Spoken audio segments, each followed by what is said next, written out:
äänitystäkin on tullut tehtyä siinä. Sosser.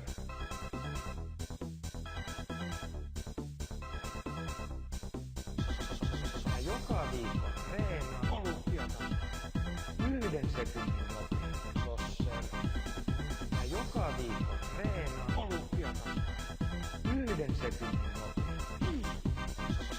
Sosser. Pumpsets ikee topless volleyball. Se ei oo niinkään kyse siitä, että osaa sen jutun, vaan siitä, että hallitsee sen jutun. Ei tarvii olla hyvä, vaan voi olla parempi. Pari maailman ennätystäkin on tullut tehtyä siinä.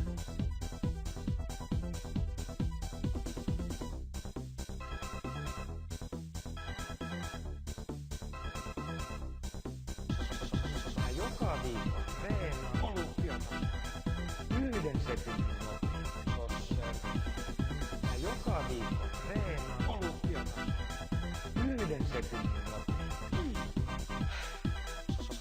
Mä joka viikko treenaan olympiatasolla 1 sekunnin nopeutta. Mä joka viikko treenaan olympiatasolla 1 sekunnin nopeutta.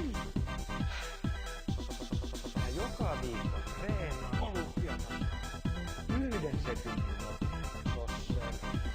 Mä joka viikko treenaan olympiatasolla 1 sekunnin nopeutta. Mä joka viikko treenaan olympiatasolla 1 sekunnin nopeutta. Sosser. Mä joka viikko treenaan olympiatasolla 1 sekunnin nopeutta. Mä joka viikko treenaan olympiatasolla 1 sekunnin nopeutta. Sosser. Mä joka viikko treenaan olympiatasolla 1 sekunnin nopeutta. Mä joka viikko treenaan olympiatasolla 1 sekunnin nopeutta. Sosser. Mä joka viikko treenaan olympiatasolla 1 sekunnin nopeutta. Sosser.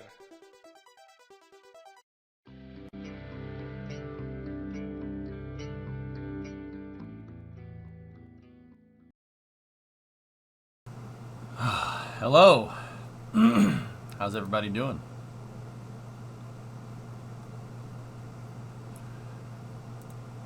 We doing good? Well, hello there. It's Thursday, huh? Thursday. Anyway, we're gonna jump back into KSP. But first, we have, let's see, let's take a look. It looks like one of the Starlink missions went, and one of them didn't. And the one I thought wasn't going to go did, and the one I thought was going to go didn't. General Kenobi. Yeah, it's Gene Kranz's birthday. Creeper, I was, the Vandy one did not go. It's at 1:30 in the morning for you, someone. Driving or flying to Michigan? We decided we didn't want to do it. Plane tickets are too expensive, and I didn't want to take the time off. I don't have much PTO left.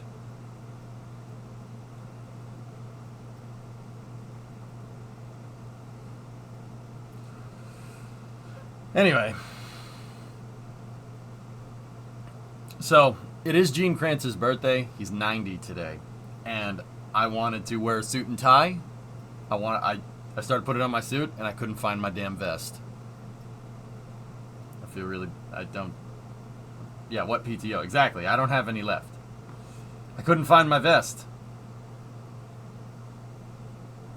I'm not happy about it.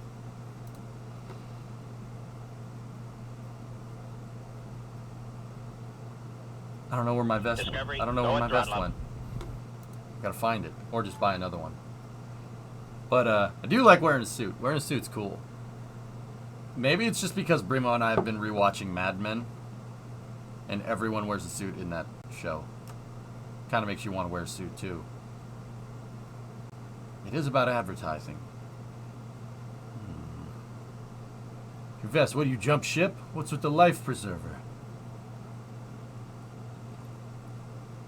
Phineas, you want me? Nope. I am going to read your thoughts. You want me to buy a subscription to the Saturday Evening Post? You want me to make a donation to the Coast Guard Youth Auxiliary?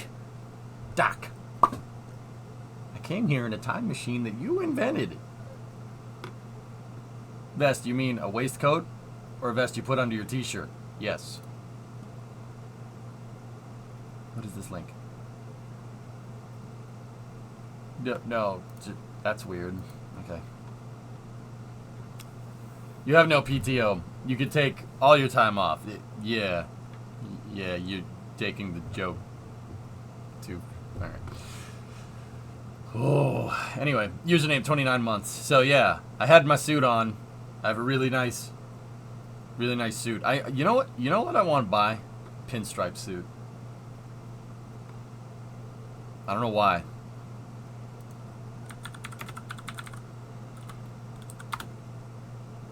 Like, I don't know what it is. Pinstripe suits are baller. It's some LA noir stuff, and I dig it. I dig pinstripe suits. I want one. You want to be a Yankees fan? No, not that's the wrong type of pinstripes. Yankees fan have a white shirt with black pinstripes. Suits are black with white stripes. Differences.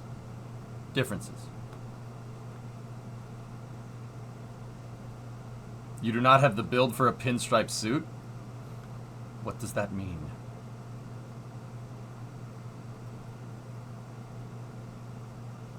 What do you mean?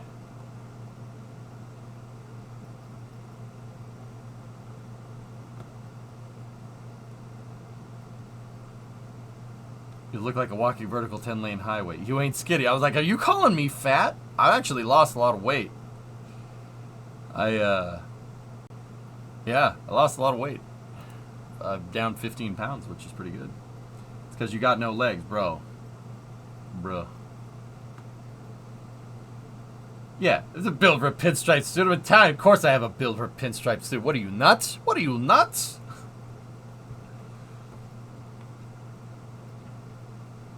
Seems like it's a distant relative to pinstripe, yeah. You'd look like the Mask. It'd be awesome, dude.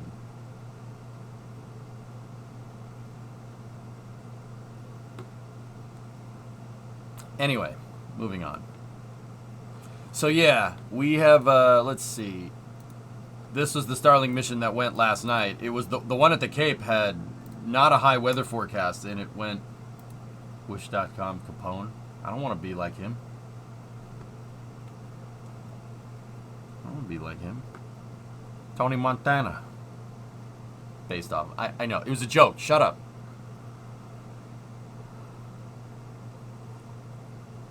You went as the Mask one year for a Halloween costume party in a pinstripe suit and no one got it.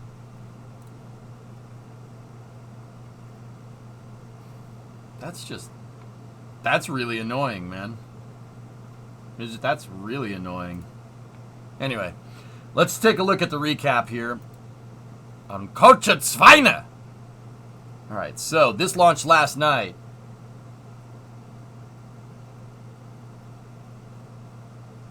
Very relevant to this discussion. How does the production workflow go at Boca Chica? Like, at what stage does it get moved from bay to bay?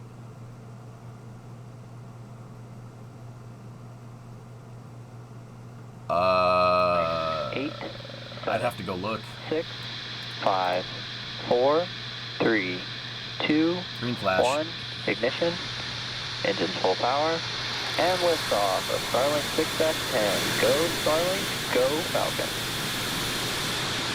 Lighting up the sky. Vehicles pitching downrange. Lighting up the sky. Camera pressure nominal. Lighting up the sky. Lighting up the brown. Light it up. At T plus 30 seconds, F9 has successfully lifted off from Slick 40 at Cape Canaveral, Florida. So this was the Cape launch last night. This is. Eastern time. I find it better to do kind of a little recap here. Well, not really better. Covering the launch live is the best, but let's get to the good stuff. Oh, yeah. Good staging. Good ignition.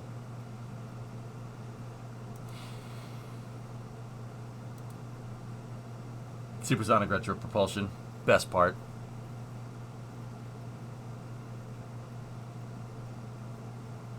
Good boosters in Ignited.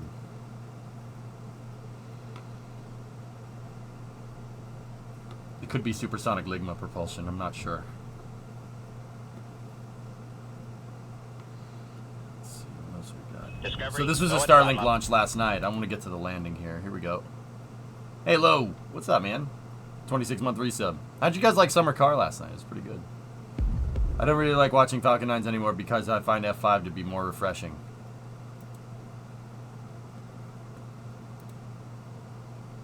Don't do that again. Don't do that again. Don't. Finn. Don't do that again.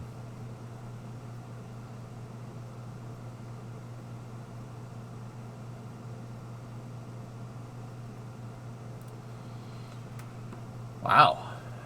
Some chop, dude. Look at the water. Oh,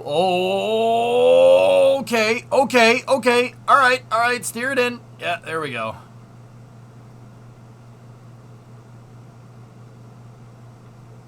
Ooh, a little fiery. How did MSC go? I didn't die. Does that help? Man, that's some wind. They're really pushing the boundaries here with Falcon 9. That was a heck of a headwind. You could see it almost slide the booster off the side of the drone ship. It makes a correction at the last second. Whoa! That is an inch from death. Oh my goodness. Wow. What a Chad tier rocket that thing is. Freaking S tier. Yeah, saw some stuff dripping out. It wasn't as bad as last time, O-Force. It's just warming up the opto grabber. There you go. Cool. Not only do they launch these in the middle of the night, but they launch them on that stupid south trajectory. Where's my northern trajectory, dang it? I want to see these things fly by. Anyway. Razzie, what's up? Hey, Jay, I have a question. Since SpaceX started to recover the rocket, how much percentage of successes? I don't remember the last time a Falcon 9 didn't land. Probably CRS-16. CRS, Commercial Resupply Mission 16, had a bad hydraulic valve in it, so one of the grid fins got stuck, and it started spinning around, and it landed in the water. And they still recovered the booster. It actually soft landed in the water, Razzie, and they just went and fished it out and brought it back.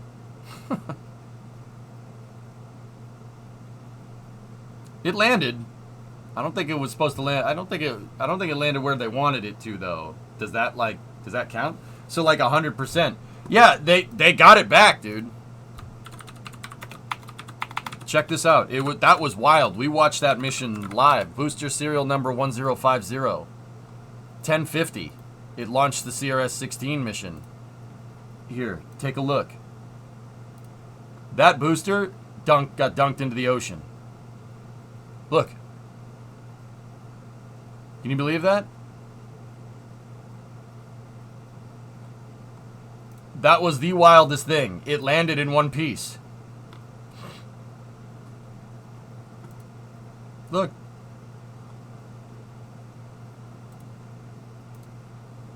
Check that out. That thing crashed into the ocean. Is there onboard footage? Here.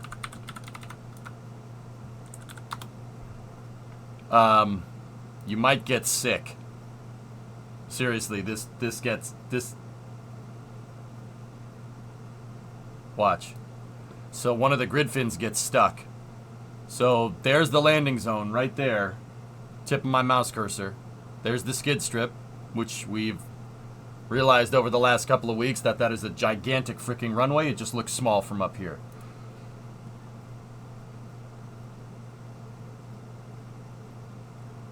Whoa! I'm telling you, careful. You're gonna get motion sickness. Look at the grid fin. It's stuck. It's stuck open.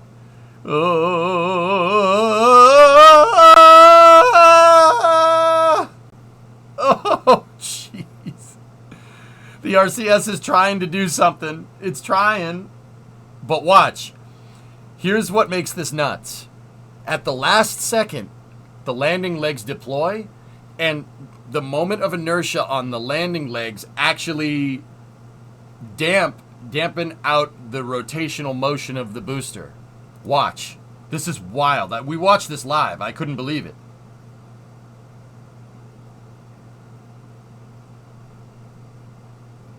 Because Falcon 9 still sees the ground. It still sees the ground below it. It's just in an abort mode. Watch. Oh, baby. It freaking does the landing burn, and it lands. Dude, you gotta be kidding me. That's still cool. I can't believe that happened. Look at the freaking vent down. It even did the engine vent down. Did you see the fire come out? It did the engine vent down. It's sploosh. Can you believe that? Wouldn't the engines gimbal to cancel the spin too? Yeah, they could, but that center one is the one that does most of the work during the landing. You gotta remember, they're only on one engine when they land. So it's one engine that's lined up on the center axis. It's only pitch and yaw. The grid fins control the roll, right? The landing legs deploying actually negated that out, and it actually landed. That was 2018. It says it right there. It's 2018. I tried to think about it, but I saw it was on the screen. Hey, Xerax, 29 months. Will Starship be caught over the OLM or off to the side? Off to the side, Journey. Yeah, off to the side. If these are the chopsticks, right, they're kind of shaped like this, and they're on a singular pivot point so they can open up, right? You have three positions. You have a position to the side here for picking up boosters, obviously stacking position, and then catch position is over to the right. They're going to catch it over the dirt, so if it misses, it's not going to hit the pad. It'll just it'll just hit the ground, and I'm sure someone will be upset about it. Not someone in chat, somebody else. I'm sure someone will be like, no, they can't do that. We'll start, okay, all right. Do we know if the full tank vent, the moment before it fell over, was automatic or manual? It's automatic, someone.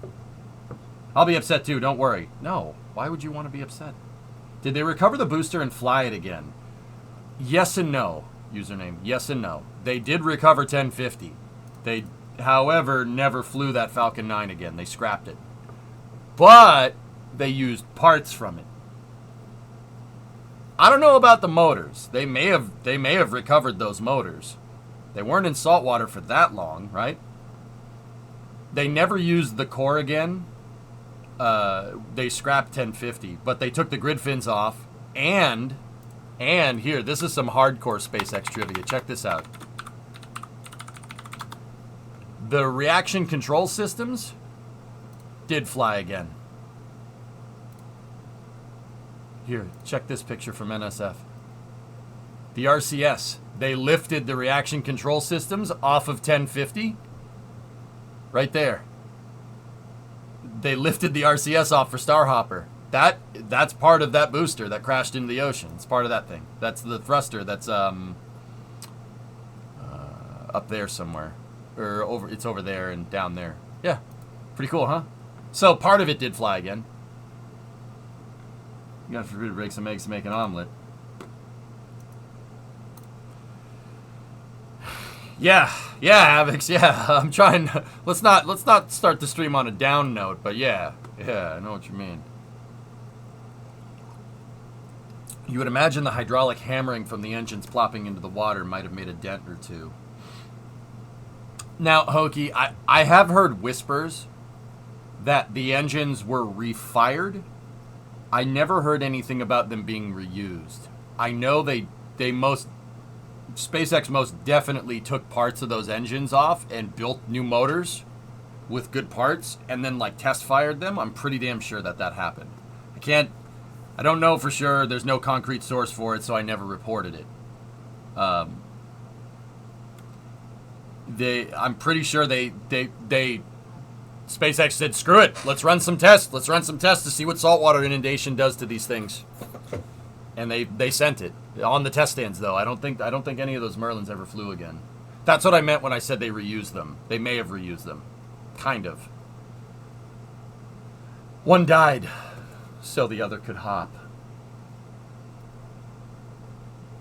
Thank you for your answer. Yeah, no problem, Razzie. CRS-16 was 4 years ago, dude. Well, actually, 3 years and 8 months.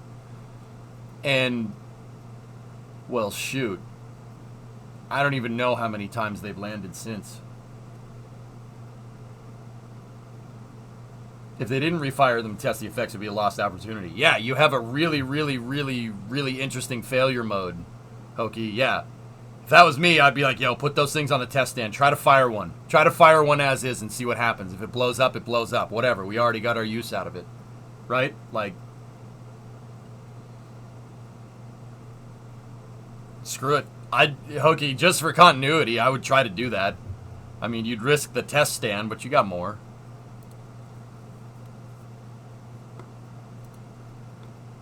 Frickin' put it on there. Send it. Let's see what happens. That's probably why I don't have my own rocket company. The Falcon 9 works fine. Do you think they're going to change it in the future? No.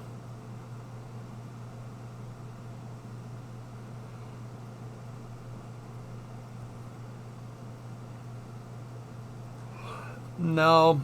I don't... Oh, yeah, there was 1059. I forgot about that one. The one that, yeah, the one that broke up during re-entry. Yeah, that was the last one, Dink. You're right. You're right.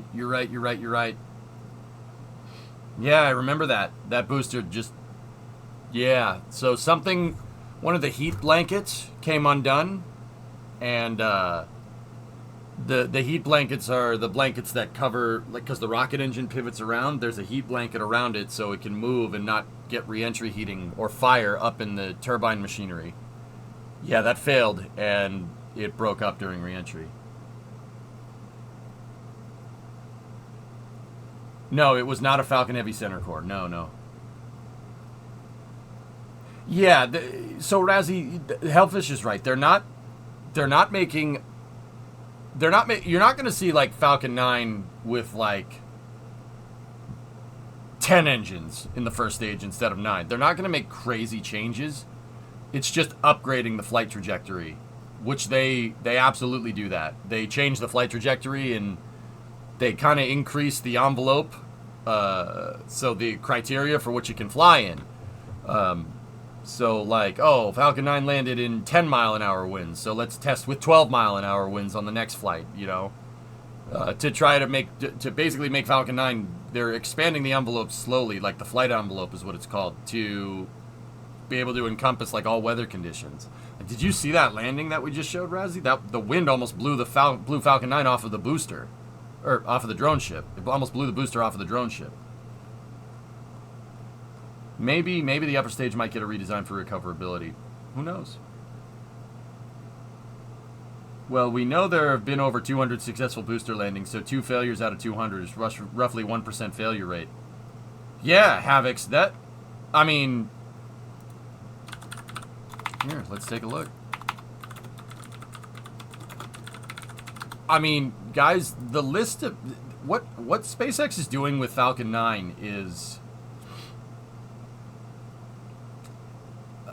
we're going to look back at this, you know, we're all going to look back at this like in 20 years and be like, that's insane. That's the thing. That's what started everything. Like, you can already see this kind of coming into form. Like, look at the launch cadence over the last 10 years. In 2013, SpaceX launched 2 rockets. In 2023, they've launched 50. Thus far. Or more, well, actually, it's more than 50 because the way this graph is breaking it down. It's absurd. Here, and here's your booster landings. Crazy. It's bananas. Here, let's go down. There's been 5 listed Block 5 booster failures. It's American Soyuz in a fraction of the time. And it's reusable, man. Here, 2023, like... Actually, here, let's try to... I think that 1059 Starlink mission was the last one. The last one that they lost. Here, failure on the drone ship. 1059.6. A hole in the heat shielding engine cover. Yeah, see, Dink, you were right. And then before that, it was CRS 16.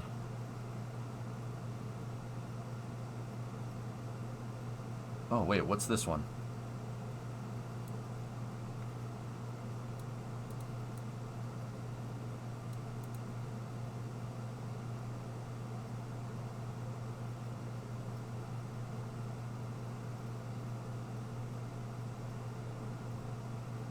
Huh.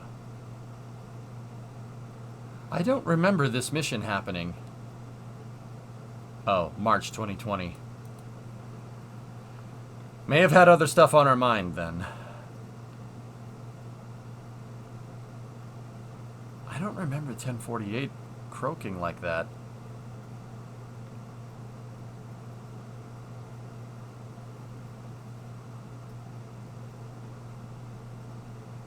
Due to incorrect wind data. I don't remember that either. Wait a minute. And I definitely watched these missions. Believe me, we had nothing to do.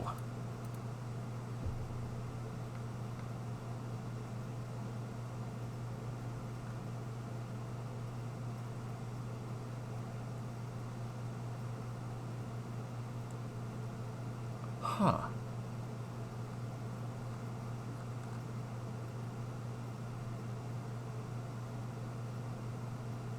Why do I not remember this?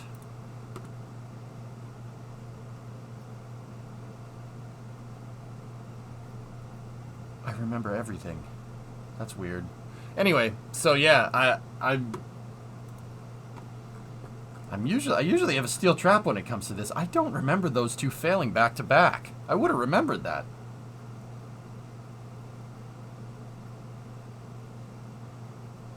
Yeah, Hokey, we did see something on the way up. I remember, I vaguely remember this.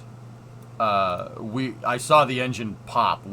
Goalie said something in chat. I do remember that. Also, how you doing? I'm fine, Sawyer. How are you? The F-250 needs the exhaust. It's time to put the headers on, I've decided.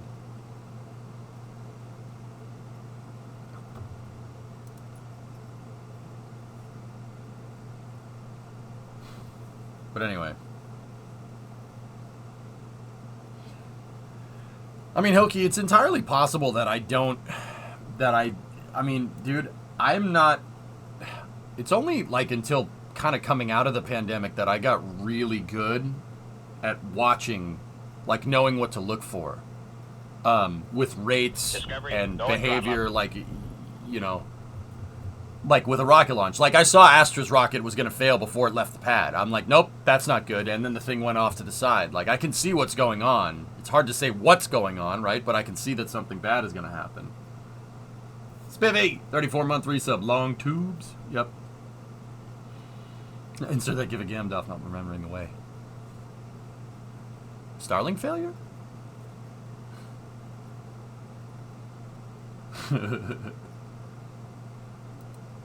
You want to look up 1050, only launched once. I did that already.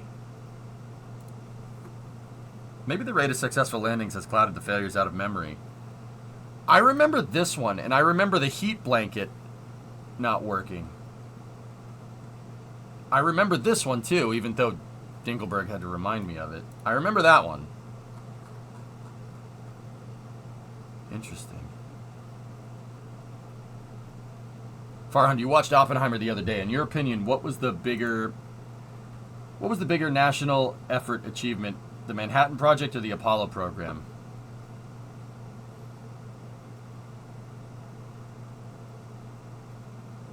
Oh.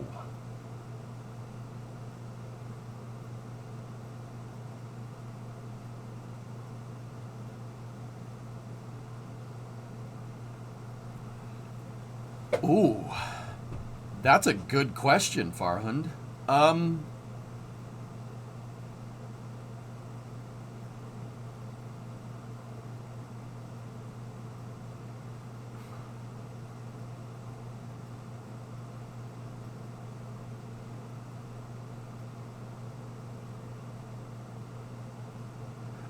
I would say the Manhattan Project, yeah.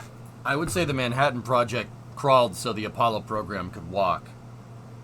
The whole World War II thing had to end for the Apollo program to kind of happen, I guess.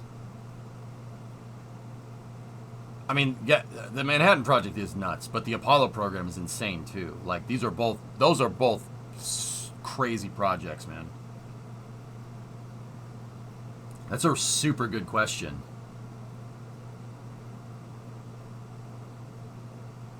Texas scientist, dude. It's like hypnotic. I could watch that all day and just okay. That's why that's there. Sometimes when I'm talking to Chad, I look over and I go, all right. All right. What about the RS-25 Wigglies over there? Those ones are on. Little piggly wigglies. How many involved in the Apollo program would have been killed in an invasion of Japan? Yeah, I mean, Hellfish, that's kind of where my mind is going. I mean, I don't usually like to think like that, but yeah, Farhund, I think that the Apollo program, not necessarily... rewind.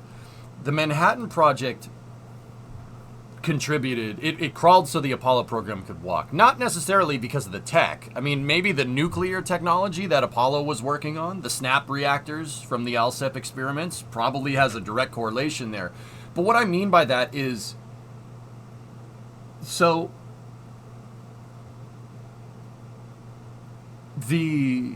ending World War II, dropping the bombs on Hiroshima and Nagasaki, terrible thing, obviously, but necessary. I know people like get bent out of shape about that, but I mean, that's probably not the worst thing we were doing. If you look up what they did to Tokyo, probably should take a history lesson. Curtis LeMay really liked leveling cities. Anyway, so that was a pivotal point in history. I mean, it opened up the atomic age, right? But also, that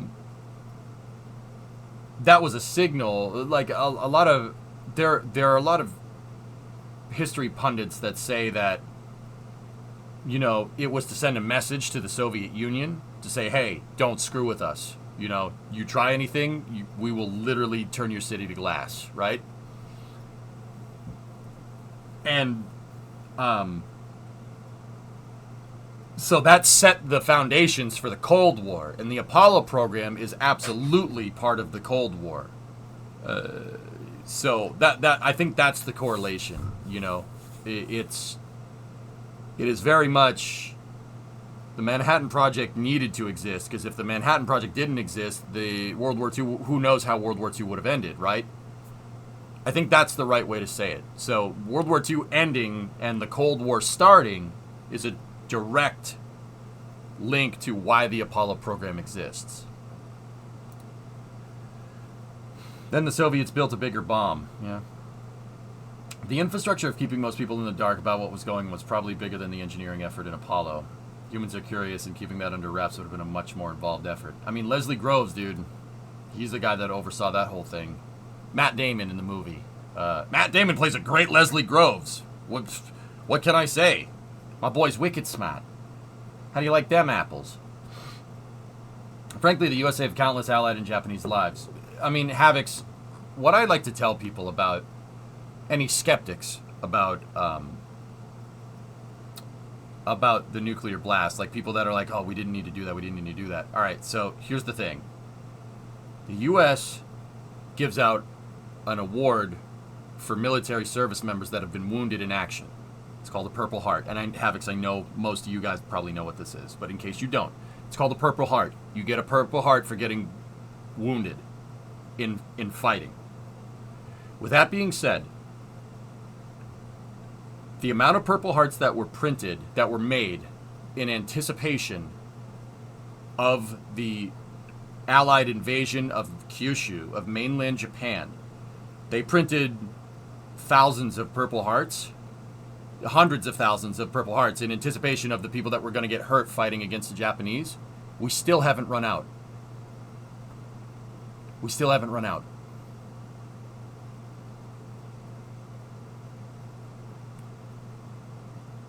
So, every single war that's been fought since the end of World War II, Korea, Vietnam, the Cold War, Desert Storm, and every conflict in between, War on Terror, we've been using the supply of Purple Hearts that were manufactured in 1945 in anticipation of invading Japan in the summer of 45.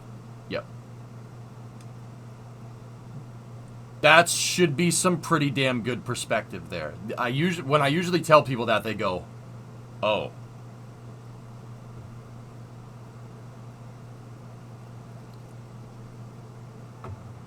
Oh. So that, my hot take, war is bad. Absolutely. Not to mention the USSR would have done if the West was still tied up in the Pacific. Yeah, Shoebox. They were jonesing, man. They were jonesing. Like, I'm not really too big of a war fan. I like the equipment, guys. I like the equipment. The equipment's cool. But liking the equipment is sort of colorblind to why the equipment is made. I understand why it's made. I understand deterrence. I understand how that all works and how it keeps everybody safe. With that being said, I'm not that big of a fan. It just seems like a lot of work. So you're a fan of the XB-70? It's one of my favorite bombers, Sid. Yeah. So, there's also evidence that Japan had decided to surrender and was just waiting for the right moment. And that some in the U.S. intelligence apparatus knew this and pushing the bombs to stay on schedule while hiding the fact. Other aspects of it are probably valid. Just that some knew Japan was already going to surrender before the bombings. Yeah, that's what I mean, Aqualex. There are arguments on both sides. I still think it's justified. And dude, I don't say that lightly. I've read a ton about this, dude, and I love the Manhattan Project. Even before Oppenheimer came out, I knew all about it. I knew who Leslie Groves was. I knew who Teller was. I knew Oppenheimer, obviously. Klaus Fuchs, all the scientists that work on that, I knew all of them. Like, this is the kind of stuff I like reading about, you know? KSP TV is live. Oh, they got the AMA going, don't they? So,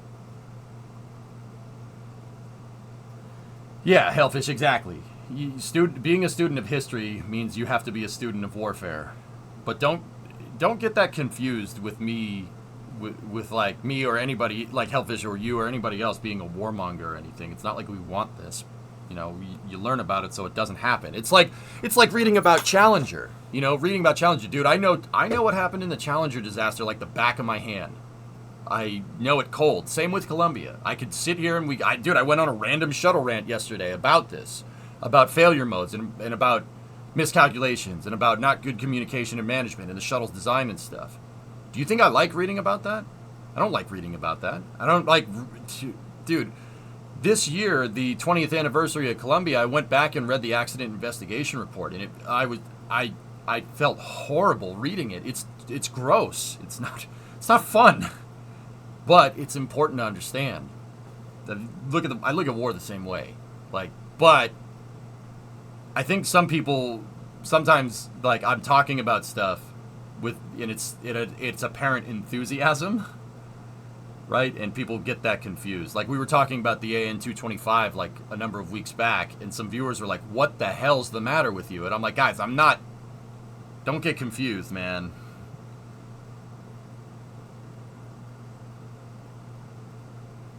Yeah, Aqualex, for sure. Yeah, Yeah, exactly, Aviator. Bingo. Yeah, it's important to understand that. You can't look at decisions of the past with rose-tinted glasses. It's something, you know, you can't judge people of the past with modern, societal norms, I guess is the right way to say that. It's in doing that, obviously no one's going to launch a nuke right now. But if you judge, President Truman, oh, why would he do that? No one would do that. That's not wise. I don't think that's smart.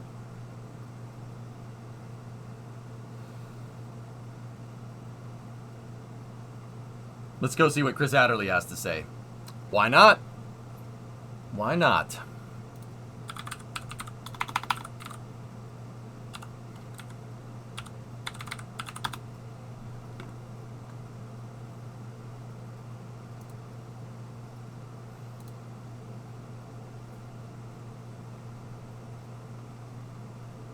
Oh, it wants 2FA on the computer. Crap. All right, hold on.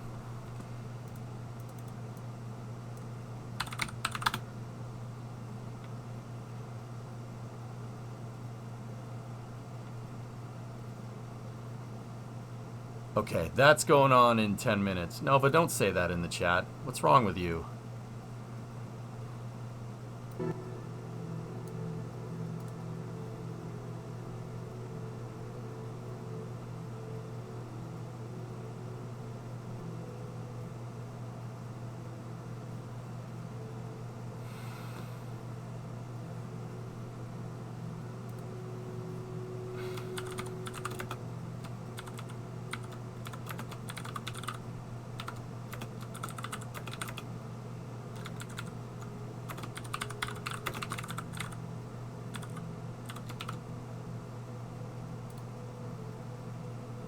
Did you go to space camp as a kid? I did not, Faruda, no. Did you submit any questions this time? Negative.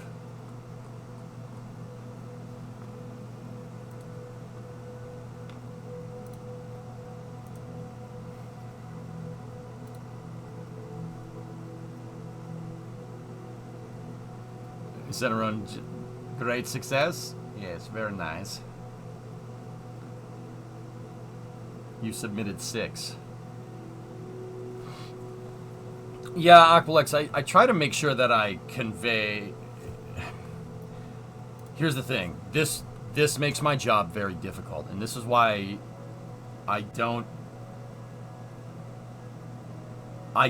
cover... I try to steer clear of just controversial stuff in general. If it doesn't have to do with space, I don't... Like, it's not right, because... Something that I've noticed, and once again, this makes this so tough being an educational streamer. Something that I've noticed is that we'll be talking about stuff. We'll be having a conversation. Somebody will click on the stream, hear half of the conversation, and then make a judgment on what I'm saying. That is so ridiculously hard to fight against, because I don't know how much of the conversation that people hear. I don't know when people click on the stream. I can't see that. Even if I could, I wouldn't want to, right? You know, we can't talk about this stuff and not have that happen. It happens every time. Here's the thing. I'm ready to basically teach people the context of what I'm talking about. You know, if that does happen, if that comes up. I'm ready to I'm not going to say defend my position, because this sounds like it's, oh, we're arguing on the internet. I'm ready to back up what I'm saying and provide context if needed. With that being said, some people still like jumping to conclusions. And that sucks. And it makes me not want to talk about stuff, because I don't want... It's so easy for somebody to take something out of context and then go post it somewhere, and then the next thing I know, I don't have this anymore. Like, I have to be very careful with my words, especially when it comes to talking about stuff like that. But also, it's not my job. It's not my fault if people can't pick up on subtleties that and context of conversation. How do I fight against that? How do I combat that? How do I go against people making judgments? You know what I mean? You can't do it. I've tried. You can't do it. The best way to do it is to just steer clear.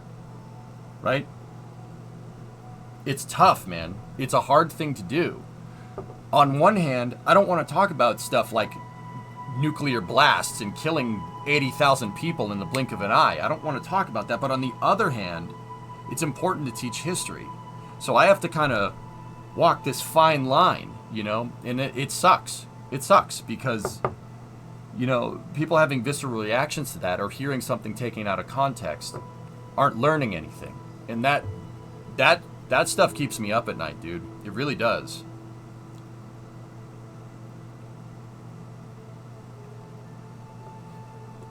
Yeah, man. Because a lot of these conversations, I try to make them as simple as possible, but a lot of these conversations can't be explained in 1 or 2 sentences. You know? They can't. sometimes, I mean, I try to make it simple, but like, the only logical conclusion that I've come to is that it's really not my problem if people can't understand the subtlety that I put in and the carefulness that I put into explaining stuff like this. If they can't understand it, I don't know what to, like, that's not my problem. Like, it sounds so screwed up. It kills me to say that. Like, it kills me to say that. I don't like being put in this position. Like, I try to be very deliberate with how I say things. And I say things with tone on purpose in a certain way to convey context. Right? Because there's a difference between saying, like, oh, yeah, of course those bombs were justified. Or, I think those bombs were justified. Right? Those are two different things. I really try to make sure in my explanations that I convey the context correctly. But even then, sometimes people don't get it. That's not my problem if you can't understand the subtlety and carefulness that I put into the conversation. If you can't understand that, you know, I don't want to see 80,000 people get vaporized in a second versus understanding why that happened. If people can't pick up on the difference there, I don't know what to do. You know, it sucks. But it's like, I'm insistent on it because it's important to teach this history. It's important, especially when it comes to killing that many people that quickly. I think that's really important to understand context there. KSP TV just went live. Yeah, I have it open in the background. Yeah, they're doing an AMA today. I'm going to get out of the way of the timer here. Put me right here. There we go. That's fine. It's tough, man. It's tough. It's a really hard line to walk. But, hey, the other hand is that I brought this on myself. I brought this on myself because it's on the internet. And me assuming that people won't jump to conclusions on the internet is very foolish of me. And I understand that. So like I said, I try to walk the line right down the center between, you know, not really wanting to talk about this and talking about it to educate. To disable the pre-roll ads. All right, cool.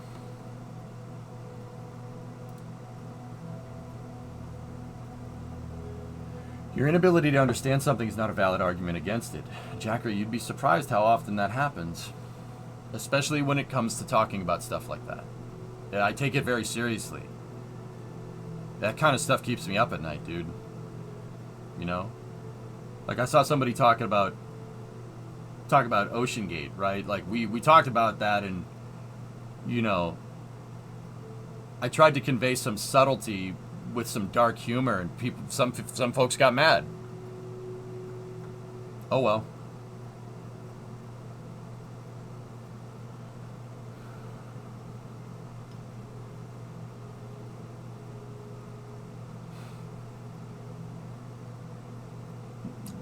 You're not helped by the people out there who do the same thing you're talking about, but try to make more extreme views palatable and harder to do. Yeah, Aqualex, that precise reason is why I try. There's the facts, there's history, and how it happened, and context to said facts, and some context to what happened in history is not open for debate. I really don't think it is. Like Hiroshima and Nagasaki. One, it's in the past, you can't change it. Right, but to try and justify, like, to try and say that, you know, the U.S. is somehow bad for doing something like that is a gross misunderstanding of the context of history. That's disgusting. It's disgusting behavior. And, you know, I know in this day and age, you're not supposed to shun people, you're not supposed to judge people, but I won't let that slide. Sorry, I'm not going to let it slide. If I have to be a dick about it, I'll be a dick about it.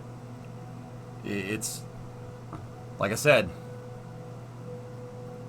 burden of being an educational streamer on the internet, man. How was MSC? Well, I didn't die, you know.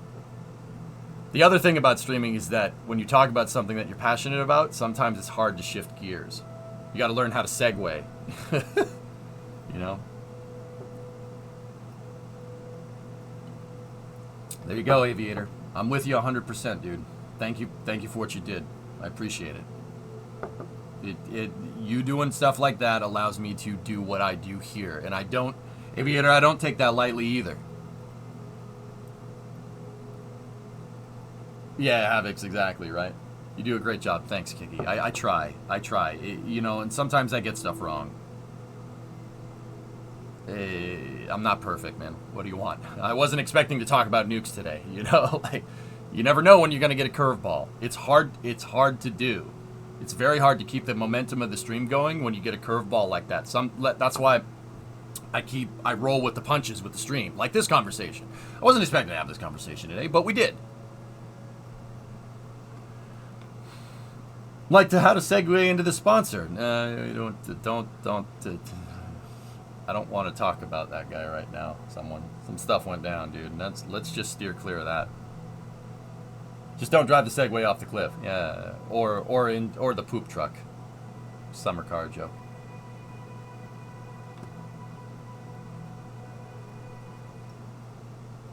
It's hard to know how to respond to those things. It's always a weird place to be, but I appreciate it. All right. Okay. Can you introduce yourself and your position in the studio and maybe talk a little bit about what you work on? Tea's mullet is fantastic. My position in the studio is a senior mechanical concept designer. All right, I got to balance the Which is a audio. Give really me 1 second, interesting dudes. title, and it basically means that what I do is I make sure that our tech and our systems that we're designing are kind of like accurate and have the appropriate level of realism for what we want to target in.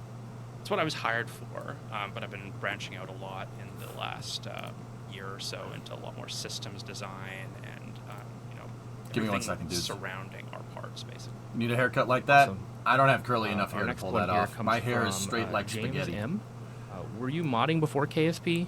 What made you want to mod, and how did you know what game you wanted to mod? I started modding a really long time ago, back in high school. I started modding Star Trek Armada, which is a really old Star Trek RTS. you It's a throwback. nerd. Really, yeah. If you've played that, you'll know what it was like. So I did a bit of modding there. Then boil your hair to make it dabbled curly. in That's not how other spaghetti games, works. Most specifically, Battle for Middle-earth. A pretty big Lord of the Rings nerd, so that was a great RTS to play with. Then I discovered Kerbal, and it was really fun, and I thought, I could make this cooler. And that's when I started to mod it. So That's awesome. Bringing back some good memories of games there. Our next one here is from user Mo Eggs.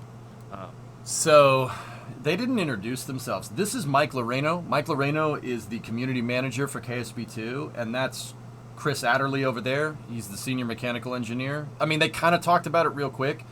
Mike's a good dude. Like, if I need to talk to the devs, I usually go to him. I know that guy pretty well. Neerte I played Time Crisis 2 with in the Netherlands, so we've bonded.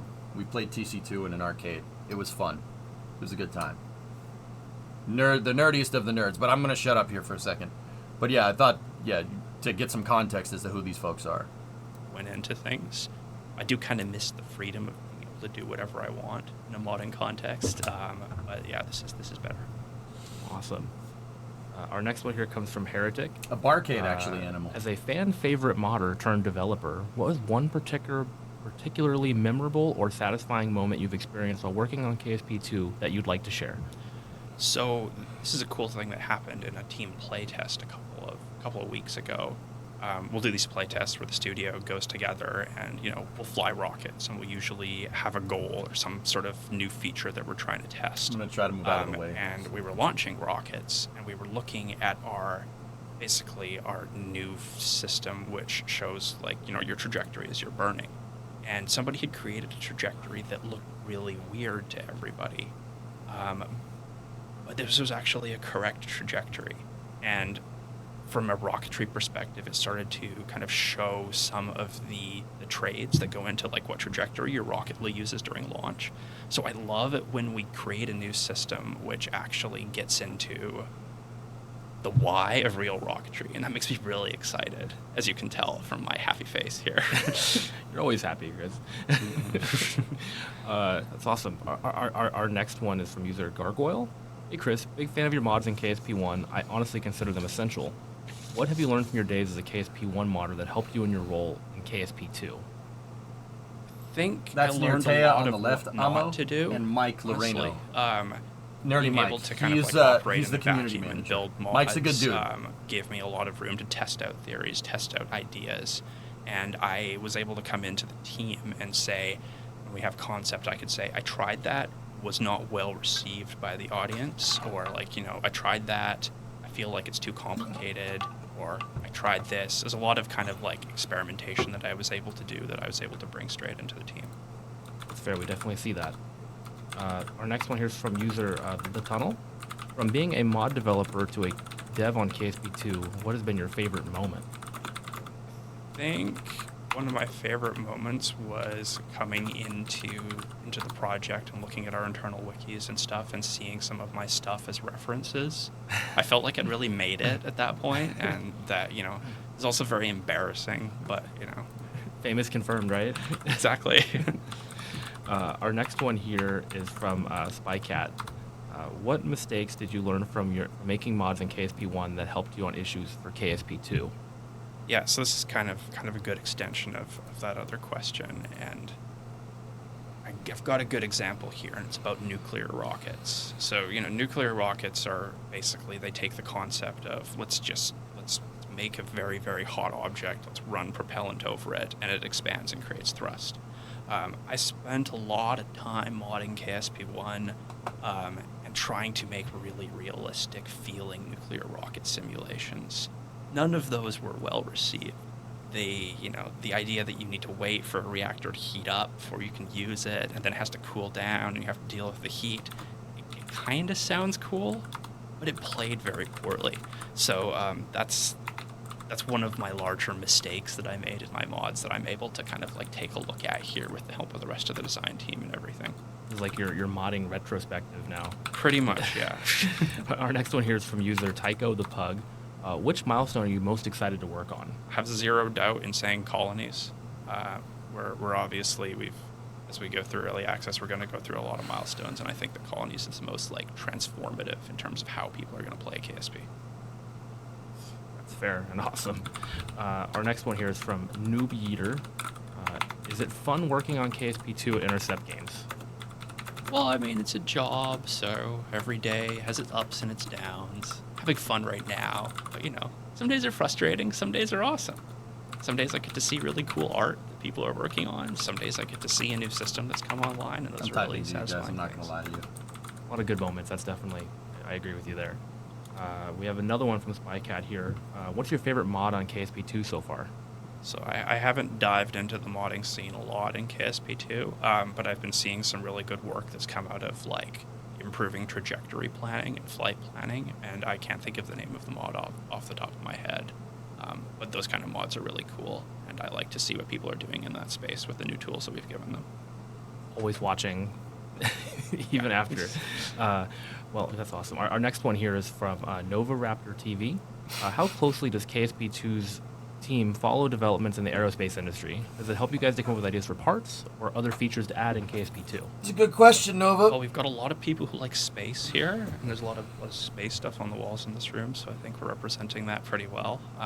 Everybody's really in the loop about the cool stuff that's coming, and we've got like an internal Slack channel where we'll post space news and stuff, and share it out to the rest of the team, which so we're pretty aware of what's going on in the industry, because we kind of have to be. And every time there's a new cool development that comes out, maybe there's like a new hypothetical engine type or something, somebody on the team will DM me and they'll be like, Chris, when is this going in the game? And I have to say, like, we'll think about it. Sounds like everything I ever asked for as a child. We'll think about it, Michael. We'll get there. Our next one here is from Afterglow79. What is your favorite part that you can talk about that's been made? Also, what's your favorite type of cheese? So this is kind of like maybe the not most exciting part, but it's the big spherical hydrogen tank. And I like kind of the big pool aesthetic of that tank. It's really cool. But what I'd like even more is all of the cool stuff the community has built with it that I could have never possibly imagined. And that is really fun. And that's kind of one of the cool things. It's like, yeah, we make parts, but we make parts that all of the community can leverage and make cool things with. And that's exciting to me. And I think like smoked Gouda is like, that's where it's at. I forgot I had that part of the question. Our next one here is also from Spycat. What are things that you can't make too realistic for gameplay reasons? Every single thing in the game, possibly. This is a fun question because like one of the things that make this job cool is like trade spaces, right? It's like we're always trading realism versus gameplay, and we're always trying to put that line in a good place that hits the requirements of like everybody who's playing the game. And a lot of different people play the game in a lot of different ways. So trying to figure out systems that are appropriately deep, that they represent the real challenges and you get some realism going, but also that they're actually usable is a really hard problem, and I like hard problems. That's why you do what you do. Our next one here is from user Kaveric.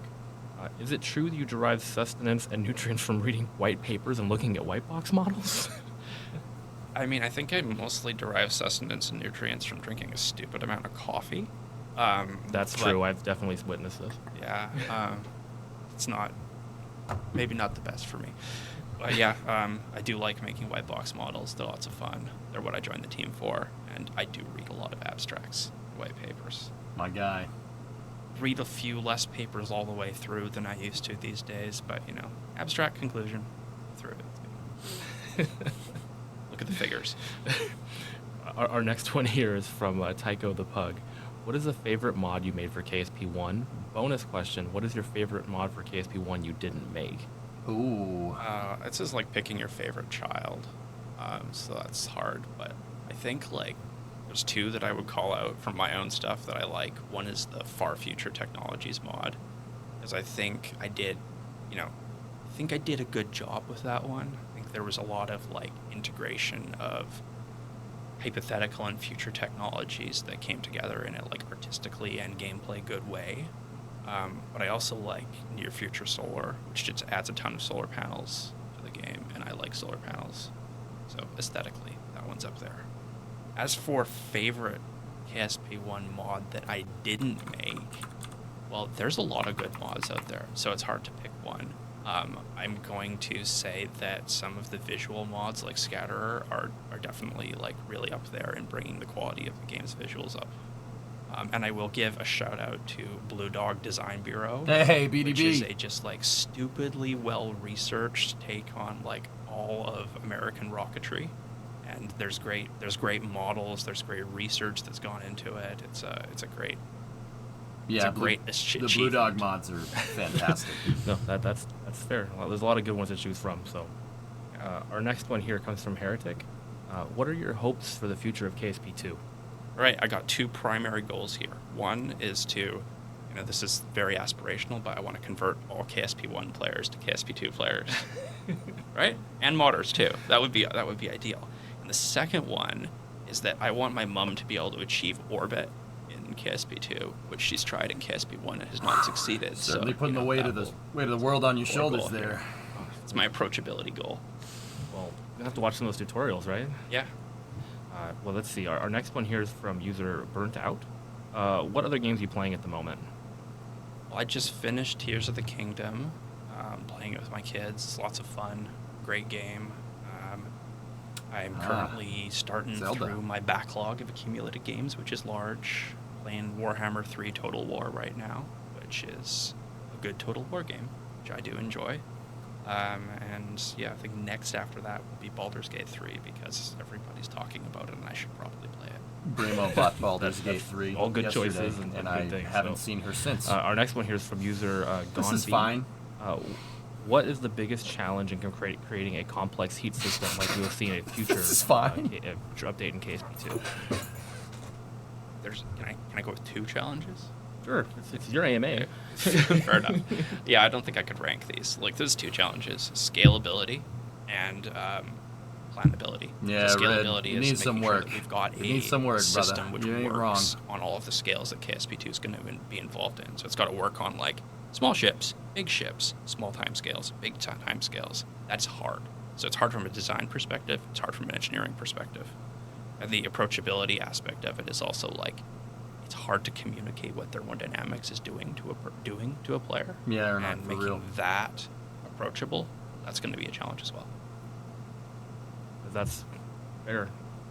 Our next one here is Rocketman KSP. What do you like about the new heat system? Also, blink 3 times quickly if you're being held against your will and forced to answer softball questions in a positive manner.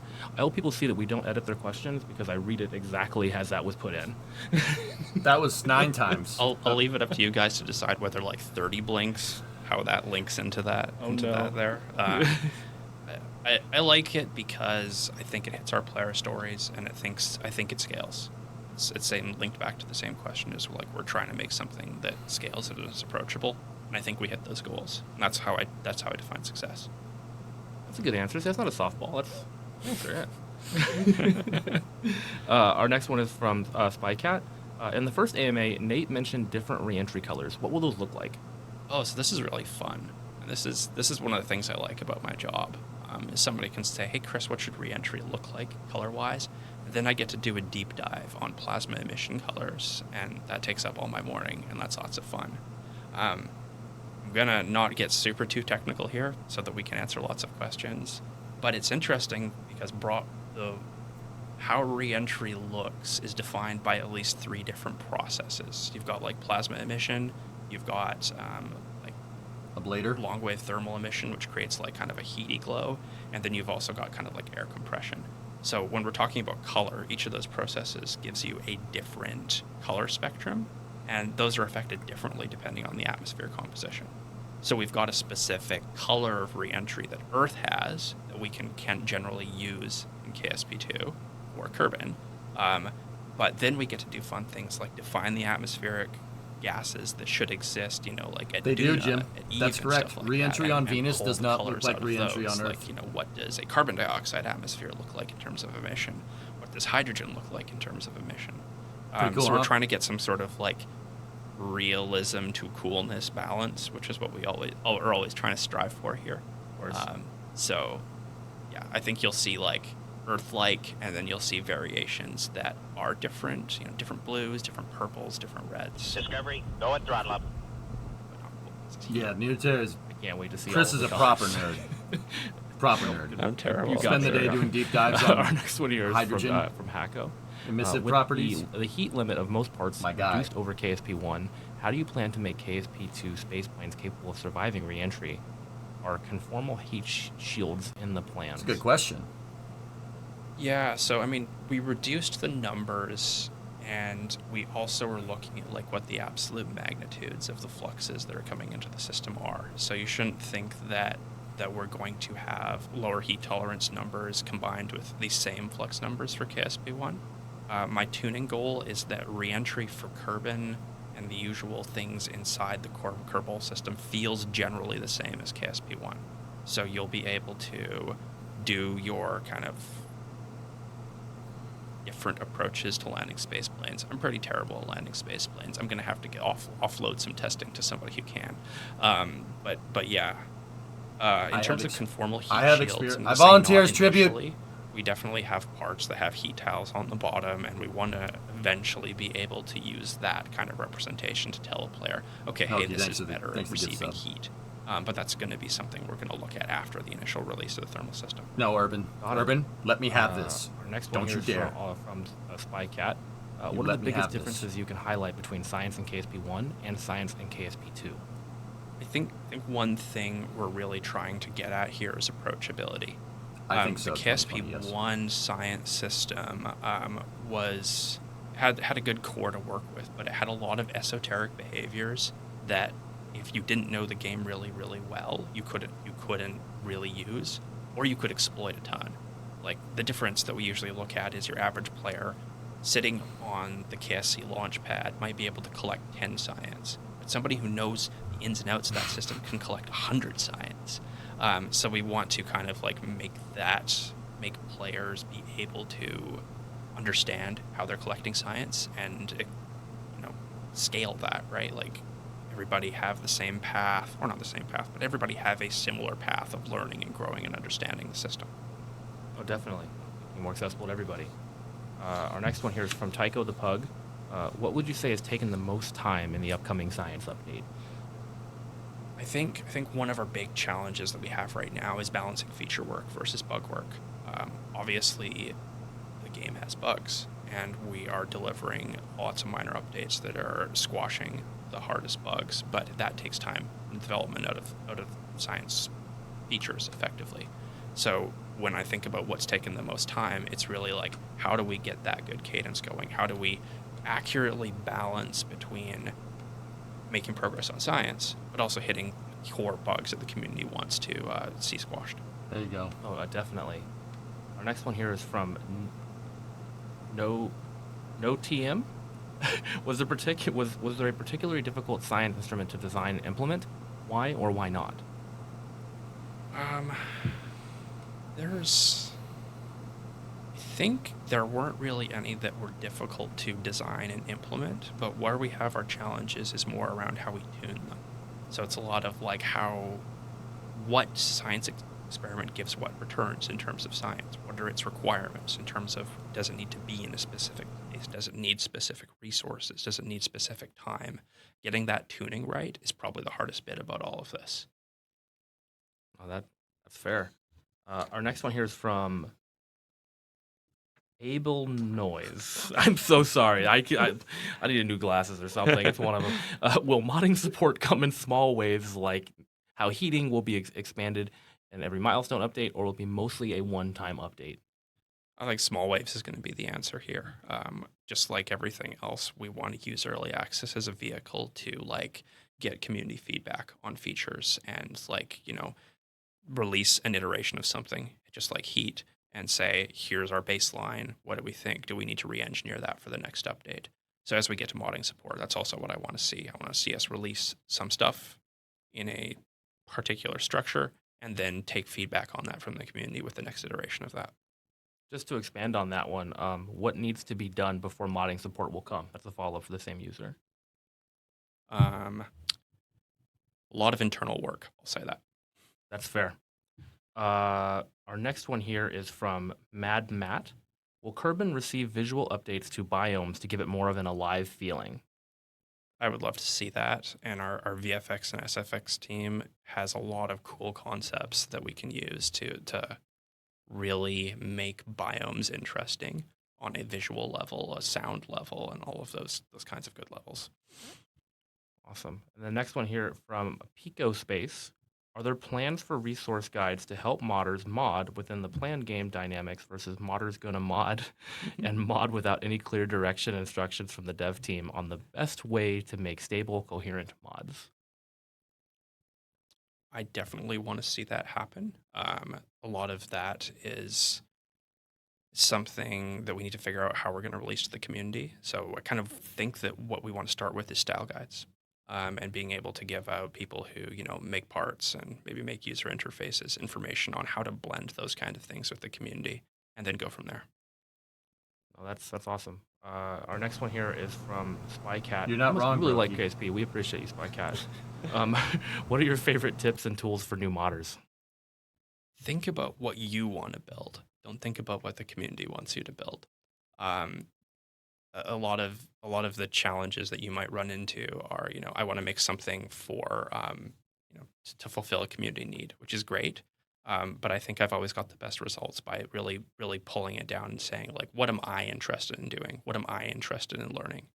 And I think, like, figure out what you want to do. Do you want to make models? Do you want to write code? Do you want to, like, fiddle with UIs? Pick a specialty and do it. Just a follow from user James M. If I wanted to get started with modding, what route would you suggest that they go down? I think it's basically the end of that question, right? Pick what you want to do. Pick how you want to do it. You want to make some parts? Let's look at what you would need to do to make a part. You probably need to learn how to model. You probably need to learn how to texture, and do some tests. Figure out if those are things you actually like doing, and do what you like doing versus what you need to do. That's good advice. Our next one here is from user Poke. Are there any features you modded into KSP 1 that you are bringing into KSP 2? And what are your favorite, if so? I'm never going to bring any specific feature that I modded into KSP 1 into KSP 2.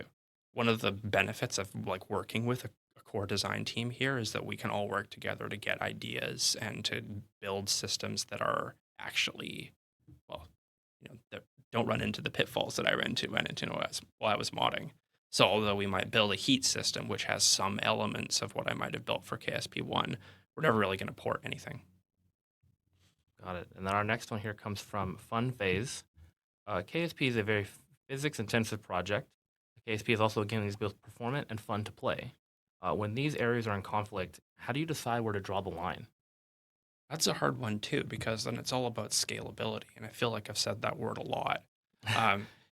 We have to scale every system in the game, right? Like we scale it with the size of a vessel, we scale it with the size of a save, and we scale it with like very minor things like time warp.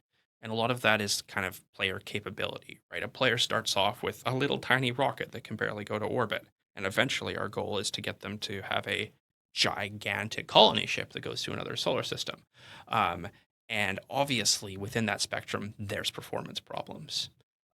There's performance that we need to evaluate in terms of every system we add on. If we add out, we think, oh, there's some cool new physics-driven system we want to add in here. Our first thought really has to be like, can we do this in a performant manner? And that's when we bring in the engineering team and we say, hey, we're thinking of doing this. Is this going to be horrifying? And, based on how many eyebrows get raised in that meeting, we may scale back our designs. But drawing the exact line is definitely more of an art than a science.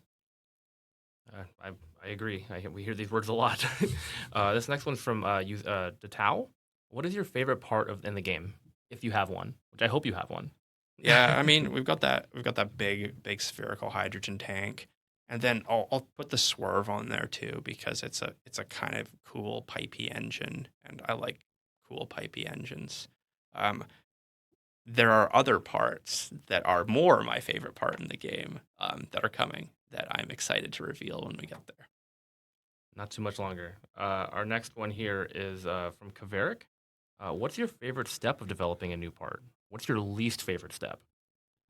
I've really gotten to trying to define the silhouette of a part because we have a lot of parts in the game. Shocker, we're going to have more parts in the game.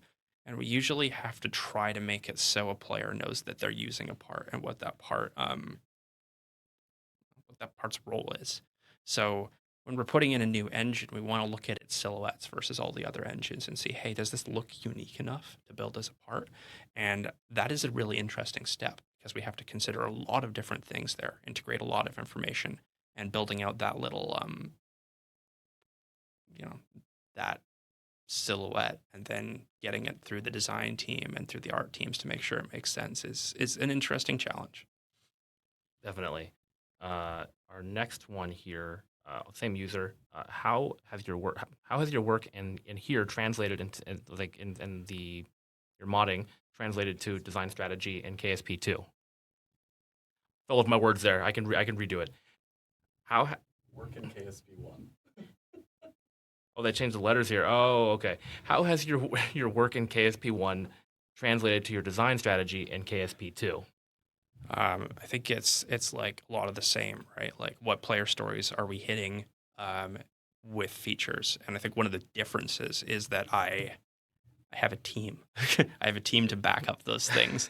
And although we carry over a lot of the way I think about systems, it's nice to have people who can look at those systems and say, Chris, this makes sense. Chris, this is too much, and things like that. Always nice to have someone to pull us back, right? And working as a team is great. Our next one here is from No TM. How do you determine how much detail and fidelity goes into a particular part? Rocket engine in particular, very complex things, laden with tubes and other components. Where does the simplification start with while remaining true to the aesthetic of a rocket engine? The same goes for tanks, science parts, and all those other things like that. So let's focus on rocket engines because those are the best. All right. It's a challenge to do this. So I mentioned talking about the silhouette, right? So we'll start off by building the appropriate silhouette of a part and making sure that it fits the guidelines. Then we can work on the details of the part. When I'm building an engine, I want to make it a little bit teachable. So I will research, for example, engine cycles. So the way propellant flows into an engine, and I'll pick a cycle for the engine that will make sense based on its role. And then I will build out the approximate plumbing of the engine. And they're never really real but they're often reality inspired. And the goal here is so that if you're really interested in engines and you look at an engine in KSP2, you might go and Google it and you might learn more about, say, engine cycles and engine piping. We try not to put our detail below a certain size, so we don't want to have really tiny pipes because they're kind of a waste of time. They'll kind of alias out at long ranges. So we want to get a balance there. And we're hitting that balance with our engines. They too tend to be more detailed than other parts because, hey, they're kind of our hero parts. Obviously, I like engines, guys. Who doesn't, though, right? Yeah, I mean, they drive the game. You can't get off the ground without them. Yeah, so making those parts it's interesting in that way. I have one here from Profugo Barbados. I'm sure the team reviewed and rejected a lot of theoretical engine design concepts over the lifespan of the project. My question is, what was the most absurd, fantastical one that the team reviewed and rejected? This is an interesting question because, hey, there's a lot of those out there. I think one thing that the teams looked at a lot, particularly before I joined it, was faster than light travel and like LQBR drives, and whether we should include those in there. Those are in some way fantastical because, hey, we have no idea how to build one. But a lot of those were put in as rejected, and we're not really aiming to have faster than light travel in KSP2. My favorite one that I periodically want to bring to the design team and then I check myself about it is the Fizzer nuclear rocket, which is basically like a solid rocket booster that's a constantly detonating nuclear explosion. So it like consumes itself physically as it fires. And I think that would look really cool in the game, right? Your rocket's burning itself up as it launches. But the utility of that as a part's probably not going to be super high. So yeah, pretty fantastical. Not going to have it. Hey, I learned something here. That's cool. The next one here is from Cooling 1200. How will orbital construction work with all the super big parts that can't fit into the VAB? Was the VAB kept on the smaller side to make this orbital construction feature more important? I think generally we're not really constraining the VAB to make orbital construction more important. It's just the interstellar ships are so damn big that you would need an immense VAB to do it. So our VAB is of a pretty generous size, but it's just not going to get to that kind of scale. So when we get to orbital construction, you'll finally have access to that kind of scale, like hundreds of meters long ships and things like that are just, it's kind of the other way around, right? Like we design a VAB that looks more or less correct versus, say, like the actual VAB in Florida. And that's not going to fit an interstellar ship in it. That's true. Our next one here is from Seth. How do you go about designing parts for theoretical technologies that have no real-world analogs to use for reference? This is another one of the fun parts of my job is I get to go and I dig into papers. I read white papers and I look at diagrams. Brought back to the earlier question. Yeah. Yeah. So we'll go and we'll look at diagrams and resources, and we'll try to figure out again like what the engine should look like in terms of a silhouette. Is it is it long and thin? Is it like kind of really wide with a big nozzle? Does it even need a nozzle? And then we can usually pull from a lot of concept work that people have done. So maybe we're making an engine that needs a magnetic nozzle, and the author has not seen fit to grace us with a 3D model to look at. But a lot of other people have researched magnetic nozzles, so we can pull in some design elements from those papers and those concepts. And we can actually start to develop a design style that we'll use. Like everything that has a magnetic nozzle looks more or less like this. And we build out a KSP2 style for all of the pieces of the parts that we're doing, which makes it so that, if I need to add a fuel pump, I know more or less what our fuel pumps look like. So it's really an integrated approach and taking inspiration not only from the tech, but like the engineering reality of around the tech. Got it. Our next one here comes from IsaQuest. What process do you guys follow when designing, creating, and importing a part? What design guidelines do you follow?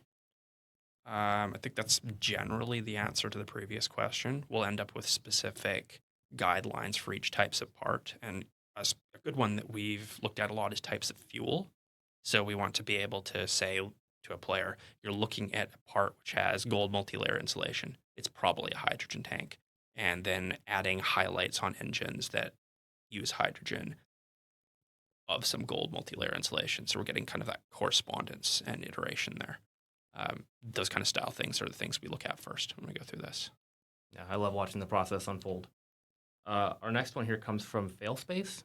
How do you decide how parts are made? For example, with the Mammoth 2, how did you decide to make one colossal engine rather than splitting it into 4 RS-25s? How did you come up with the plumbing? Well, for this part, we kind of looked at the history of the part, which was really about, in KSP1, it was about delivering something that was akin to the Space Launch System, which had those 4 RS-25s as part of it. In KSP2, we are a lot more flexible with how we let you attach engines. Engines can be surface attached. So we figured a player can actually build a pretty good, like kind of SLS type rocket assembly without needing a custom part. And we felt the players would appreciate a really cool single gigantic rocket engine. And I will say that for that engine, a bunch of the plumbing is directly derived from the F1 and F1B engines, F1 engine of reality and the F1B of concept engine, in order to create something that looks realistic and has like some level of, the correct cycle, the correct engineering realities behind it. I feel like we could listen to you talk about engines for hours. Oh, absolutely. Our next one here is from Mad Matt. How will rotational artificial gravity ring part?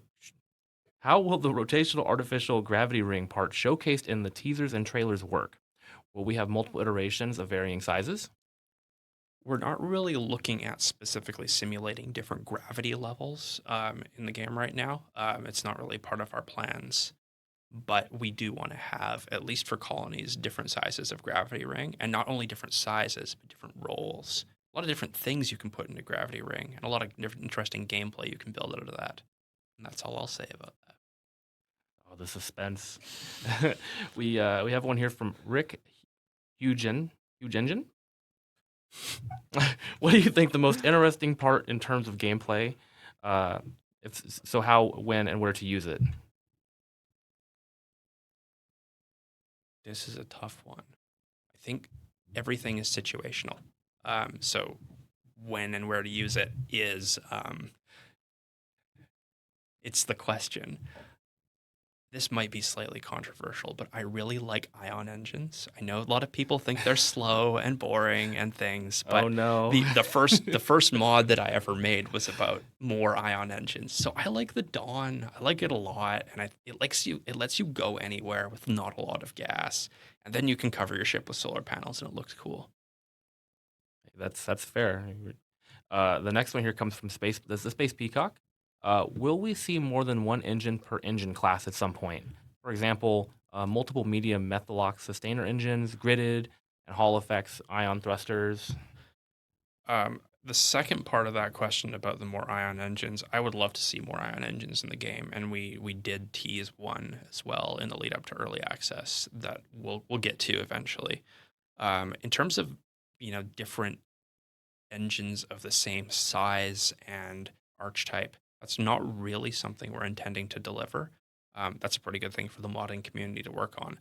But broadly, in my opinion, if you've got an engine that two engines in the same archetype and size category, I'm not really sure what you're going to use to differentiate those engines. They're going to be very similar in terms of overall kind of like performance levels.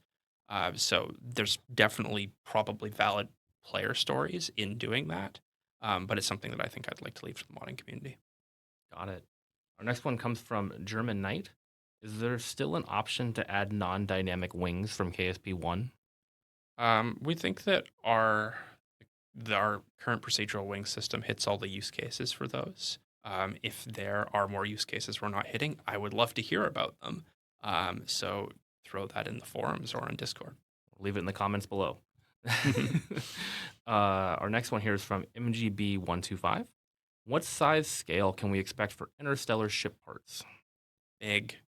I think one of the things that's kind of cool about the interstellar parts is that we talk about like our size categories, right? Which are often based on the bulkhead. So a size large part is 3.75 meters wide. When we get to interstellar parts, hey, they're big. They're like 10 meters wide, 20 meters wide, that kind of thing. But the length starts to be important too. So you can expect to see really wide and really big parts and new and interesting ways to mix those together on your ships to make a really cool thing. Got it. Our next one here comes from Pugnuts. How is the colony stuff going? There's been some recent concern on whether launching rockets will be free in science. If so, will there be an issue for progression?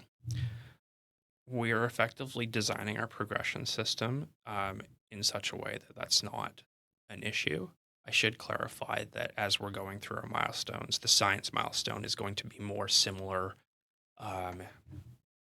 to the science mode from KSP1. So you didn't really have cache in that mode in KSP1. So we're working within the same constraints in terms of that. In the far future, when we have resources and things, we're often taking the approach that we want players to feel like they're able to do a lot of stuff from the KSC and from colonies. So I'm not going to say launching rockets will be free. There's always going to be a cost associated with a rocket.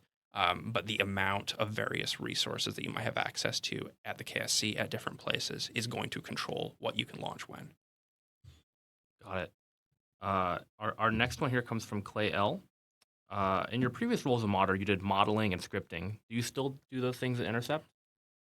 I do need to get my script checks cleared by a real engineer, but I occasionally dabble in adjusting numbers of decimal places displayed in part modules and various tiny things like that.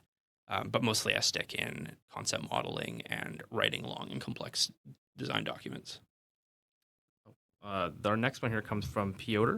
Do you sometimes have to revise your ideas because of performance constraints? Yeah, I think it's fair. It's like we'll start out with something ambitious. We might not understand that it is ambitious when we ask for it. And then when we get the engineering team to do initial considerations, we realize that we need to scale back our ambitions and take it back into the shop. And yeah, that's just part of the design process. Part of the best part of working with the team, right? Our next one here comes from Benzo Key. What are you guys working on right now? What is the priority list? We are working on the science milestone and bugs. So, we're getting towards delivering that, and we're constantly delivering new patches. There's a new patch coming soon, which will squash a bunch more bugs, and we're excited to see what kind of effect that has on players, and eventually as we get towards the full science update with the parts of Heat that we're going to release in there. Yeah, the team's working on all those things. Yeah, I know we can't wait to see it. It's going to be good. Our next one comes from Spycat again. We appreciate you. This is for features that divide the community. We often hear the argument, just make it an option. For you, when should a feature be an option, and when should this choice be made by the developers? We have to be really careful with making features options. Even if we make a feature an option, we still incur all of the development costs of that feature. So we have to balance what player stories that option would be hitting with the total cost of that feature in terms of developer time, which can be significant. We're also adding a lot of burden to QA then, because they're effectively having to test every version of the game twice. So you'll be testing it with the optional feature on and with the optional feature off, which really we've got a big game and a lot of it requires a large QA coverage already. So we have to make that decision. That decision is very not light. We also, even on the design phase, we're effectively having to consider two different player paths when we do that. So if we're going to consider making something complex an option, we still need to make sure the game's playable by players in both states. So although it's something we could consider doing, it's not our first choice. Oh, that's totally fair. Our next one here comes from Paradak. What has been the biggest or funniest challenge or bugs in the development of science and heating? You can go biggest or funniest. I think one of our biggest challenges has been coordinating all of our teams to get together and deliver the greatest experience possible. It's like we've got so many big plans for science, and making sure that we've accurately scoped out everything that we want to deliver and delivering that. It's always a big challenge in any project. It's a challenge I love to engage with, and yeah, well, we're equal to it. I hear that one. We have one from J Peggy is cool. Will rover wheels be changed in the future to be improved, and how do you figure that out? In the near future, what we really want to do is nail down a lot of the bugs that are affecting players' experiences with rovers. There are definitely a number in the bug reports forum that we get from the community that we're looking into to try to look at the experience. Personally, I want tank treads eventually in the game, so I can make like really cool tank rovers. So I'd like to evolve our wheel systems to the point where we can support something like that. I love rovers, so I can't wait to. Our next one here is from Lord Octave. Um, what will interstellar travel look like? Just a burn and time warp until destination, or an animation? Like we're aiming for the former. It'll work just like any other vessel. You'll take your ship, you'll put it into an appropriate departure orbit, and then you will plot a course and then fire your engines for a long time. And you'll keep firing your engines. Then you'll do what in an interstellar sense is usually called a flip and burn. So you'll burn for half the journey to expand your fuel and speed up. And then when you get to the midpoint, you'll turn around and burn the other way. So it's going to be an interesting, different way of flying your ships than you usually do in the Kerbal system. But it will use generally the same systems. Got it. Our next one here is from Gig Fizz. Earlier on, I got the impression there was going to be potential for vessels / stations with truly massive part counts, far greater than KSP-1, which would choke really hard on a larger craft. But as it stands right now, optimization is not at a point yet where it can go very far with the part counts. Assuming I was not misunderstanding, is this going to be a thing eventually, at least by 1.0? This is a core goal that we have in our game, is like we need to scale things. And I think I've said scale a lot of times already today. And as we go through milestones, we're going to have specific performance targets that we want players to be able to achieve. And those are effectively going to increase with every milestone update. We're going to have a specific target for colonies, a specific target for interstellar, and then a specific target as we go towards 1.0. So the goal is to deliver more parts per ship, more parts per save, more ships per save, to make it so that you can truly have a Kerbal interstellar civilization. I know the community and everyone can't wait for that, so that's great. Our next one here is from Novaraptor TV. Could we see the addition of linear aerospike as a usable part for SSTOs? I like linear aerospikes. I think we should make it, but I can't confirm that or deny it. That's that team part, right? Yeah. Our next one here is from Surprise. Will we be able to see? Will we be able to use any fuel type with nuclear engines instead of just hydrogen? I don't believe this is on the plan right now. We do have plans to release the Us, I think it was, which has two modes, which uses an afterburning nuclear engine, an afterburning mode, and a normal hydrogen mode. Functionally, this isn't in the cards right now. This is one of the areas where I experimented in my mods with, and I found that there was not a lot of utility in this. That's probably disputable. But that's one of the places where we're going to look at a feature that is implemented by some mods and see whether it's worth implementing and whether we're really going to get player benefits out of it. Fuel types are hard. I think if you go and dig around in my dev blog about engine archetypes and things, there's some comments about how challenging it really is to introduce players and onboard players to new fuels and their abilities. And that's something we really need to consider when we make multi-propellant engines. I definitely learn every time I read one of your dev blogs. I learn something new. So, our next one here comes from German 4730. How will metallic hydrogen engines play into late game interplanetary travel? Well, they're going to be powerful. They have a different performance envelope than Methalox engines, and they have different resource requirements.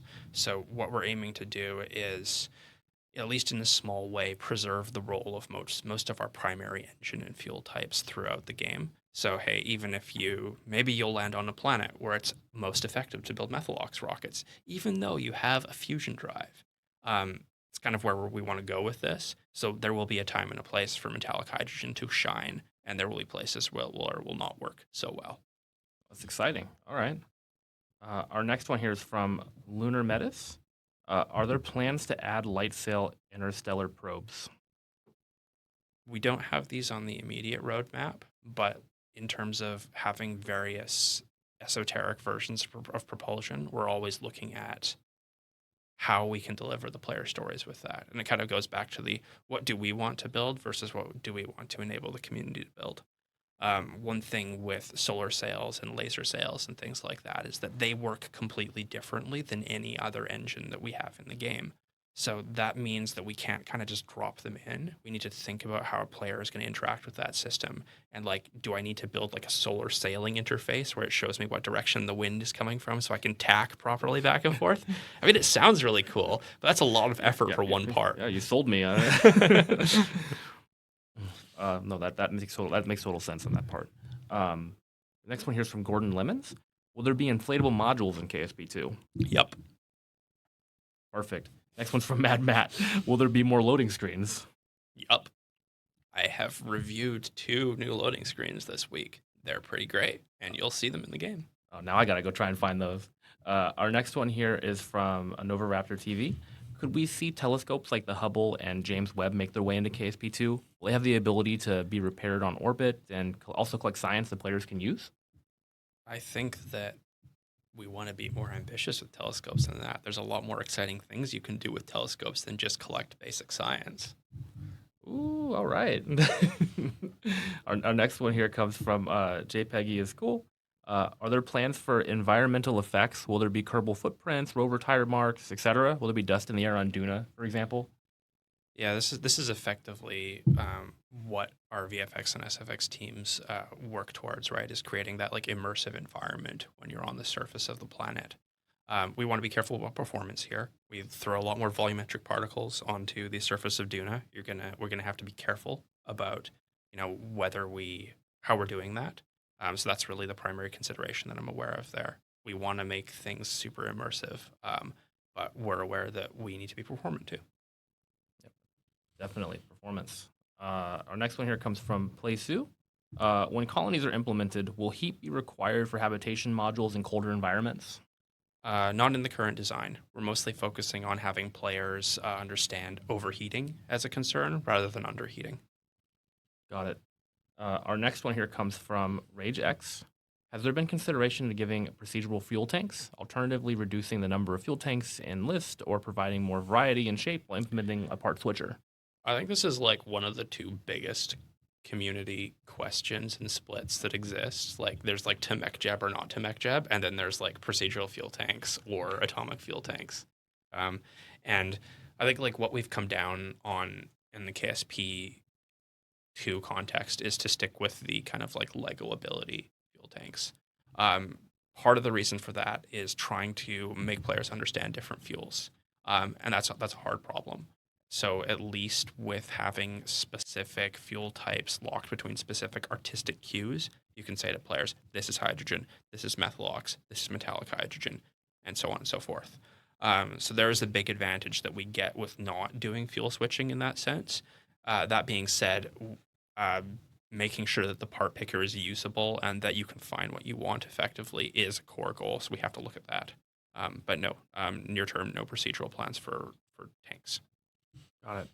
Our next one here is from Nova Raptor TV. Considering that grid fins are confirmed for KSP2, we potentially see telescoping landing legs, like on Falcon 9 and New Glenn, they believe, in KSP2 as parts we can use as for reusable boosters. Definitely want more landing legs in the game. I'm not sure I would specifically target the Falcon 9 types. I really like those like rocket punk ships where you've got like 3 fins on a rocket and they've got like pods on the end. So if you had kind of like podded landing legs, that would be real. That would hit my use case personally.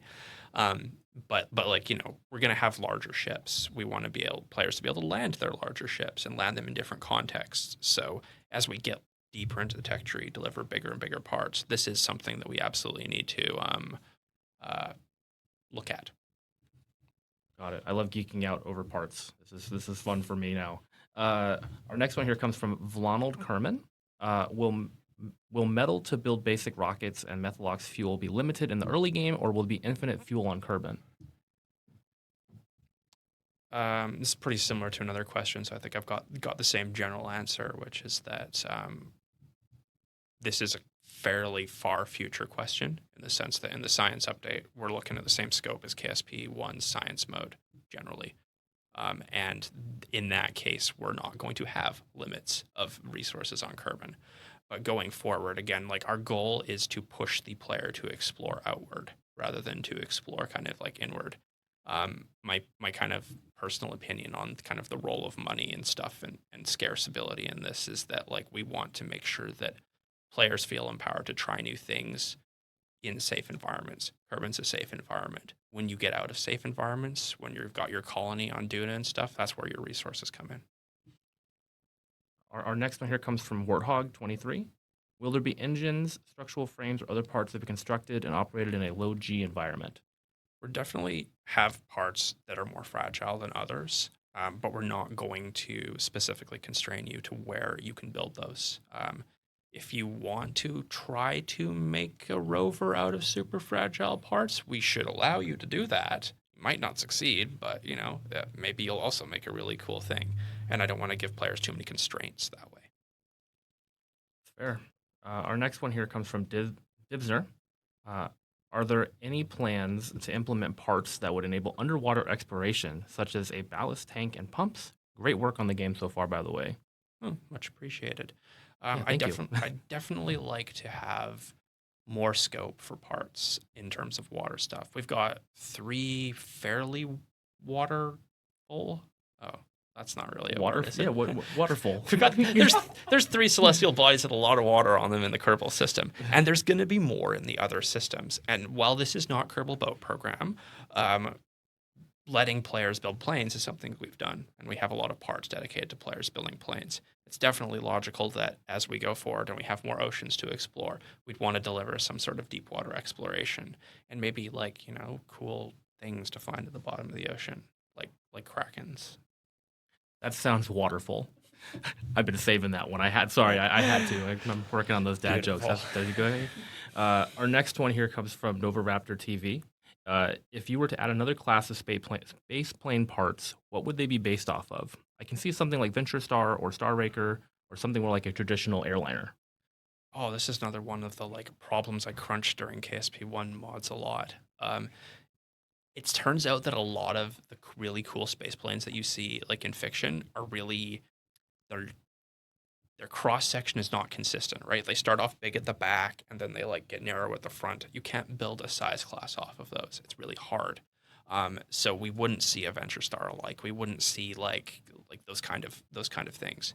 If we were to build more spaceplane size categories, what I'd probably do is I'd take them very far in the lifting body direction. So you'd kind of think like the Mark II cross section, but big, to let you make those really big, cool. I'm trying to think about the spaceship, the Valkyrie in Avatar. It's really big, flat, lifting body kind of thing, and that's what's hard to build with our current part set. So I would want to make that kind of thing easier. Got it. And then one question here from Jimmy McGretzky. How do you pronounce Nertea? Is it Nerti, Nertea, Nertea? There's a bunch of things you on got here. it. You got it right. It's Nertea. So I knew that one was coming. So we didn't. I should have said it earlier, but yes, I wanted to surprise everyone with how to pronounce here. Does Nertea come iced or is it only hot? Oh, that's a tough question. I think I like the cold better than hot, so we'll call it iced. I second. Much that like one. Revenge, it could be only cold. And we have a couple more here, but any unannounced features, part systems that we have no hints of but are in the works? Yes or no? Yes. Spoiler. Yes. And then we have one fun one here I'd like to end on here. What's your favorite type of donut? I didn't prepare for this. This is Curveball. This is such a problematic question. I like a good cruller, like a honey cruller. All right. It's light, it's interesting, but also the basic long john is pretty ideal. I don't even know what those are, but I'm gonna say solid choices. I don't know if those are Canada specific or anything either. So they might be. I've only been there a couple of times. Well, first I just want to say that there are a lot of questions still that we did not reach, so you will find those on the forums that will be expanded on in much more detail. That because if you read anything Chris writes before, he'll definitely expand some detail, some of those questions there. We also are taking feedback inside the Discord as well as in the forums. But the Discord, we have a designated channel for you to give your feedback for how we're doing, so we can improve these in the future for all of you. And I just want to say thank you very much for joining us, taking time out of your busy development cycle to actually come hang out with us and answer some questions with the community. No, it was a pleasure. It was lots of fun. A lot of good questions.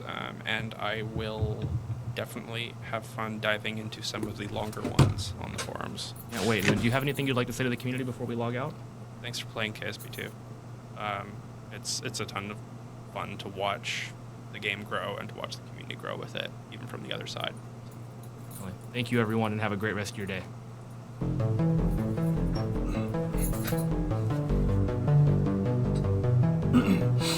Hey.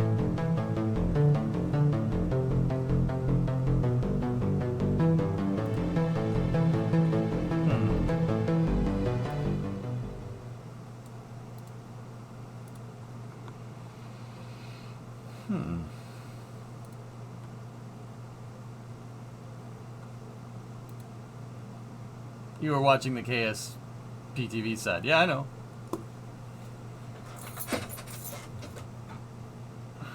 You're gonna Jeb just walk away like that. Yeah. I was hoping you grabbed your Jeb plushie. Mine's in the house. I have an army of Kerbals in the house. Four of them. Yeah.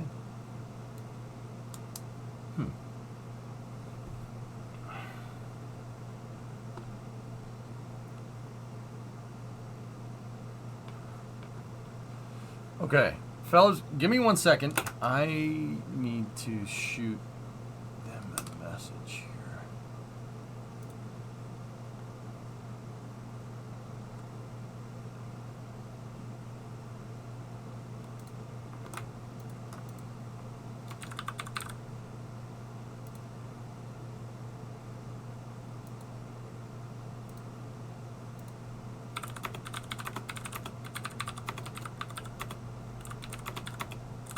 Give me 1 second.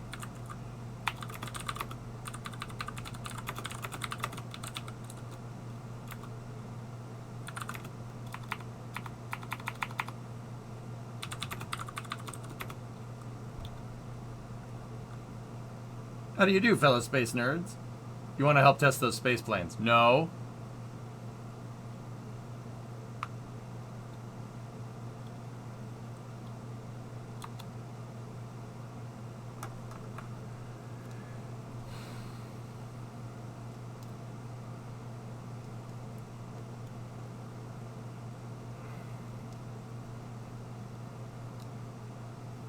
Press X to doubt? No, I wrote some feedback down.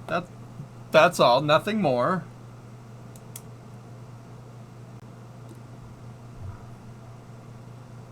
An Army of Kerbals Hell March. You said that already.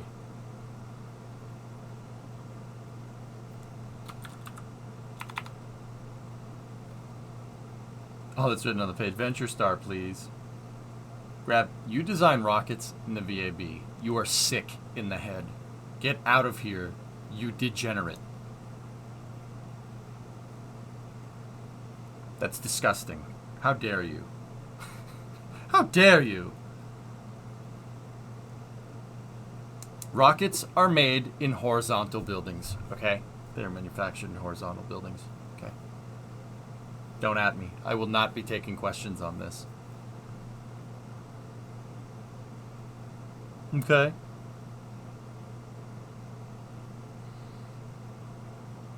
Vertical integration by ULA would like a word. I see you misunderstood what I said. Rockets are not manufactured in vertical buildings, okay? They're not manufactured. They are manufactured in a hangar.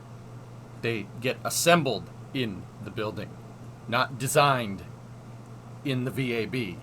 You heathen. You heathen! You're right, but I'm stubborn, so you're wrong. No, that's not how this works at all.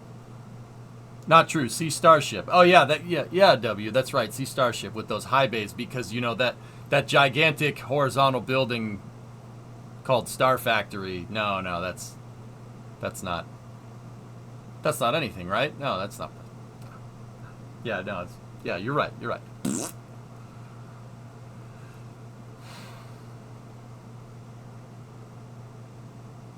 SMH my head. SMH my head. Anyway, that's a good AMA. There's some good stuff in there. You don't build the parts in KSP though. Crazy how someone as smart as EG can be so wrong. You guys are disgusting. That is disgusting behavior. Doesn't relativity 3D print a rocket vertically? No, it's inside of a hangar. They literally have the hangar where the C-17s were manufactured.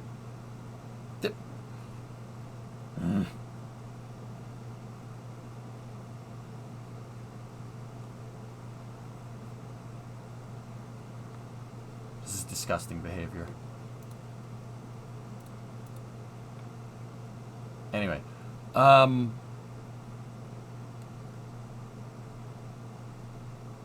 see.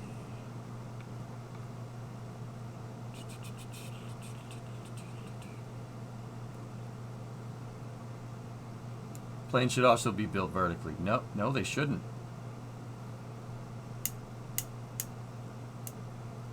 You built 2020. You build planes in the VA. I just lost respect for you.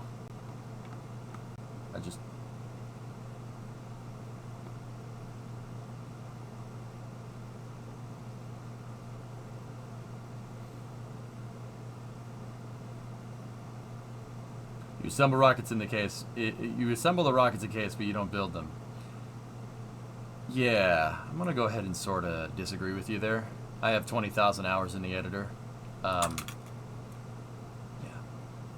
Yeah, I'm not playing my shut the heck up card, but also I know more than you. Okay, I know more than you. It's like Ron Swanson going into the hardware store. No, stop. I know more than you. You don't know what you want. Okay. I just think they should copy the KSP1 backbone and just make the game look pretty and add things to it, in my opinion, instead of reinventing the wheel. Discovery, go at throttle up. Ace, we're not as good as you. I do what works for me. It's a sandbox. But if you were welding something incorrectly, if I was welding something incorrectly, you would take the time out of your day to teach me the right way to do it. All right? I've literally made a career out of building things in the KSP editor. I think my words carry more weight here. All right? Anyway, so Ace, here's the thing. I kind of agree. I think that the developers really could have gotten away with just making KSP 1 with better graphics. That's it. You could have gotten away with that. That's fine. Honestly, if they had just made if KSP 2 played exactly like KSP 1 with better graphics and higher part counts, I think it would have been fine. But they chose to put multiplayer in it. They chose to put base building in it, and that's fine. But yeah, and I agree. That's cool too. But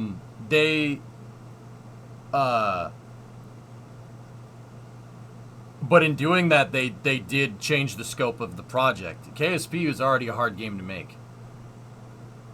Doing dynamic simulation is already tough. That's already a hard thing to do. But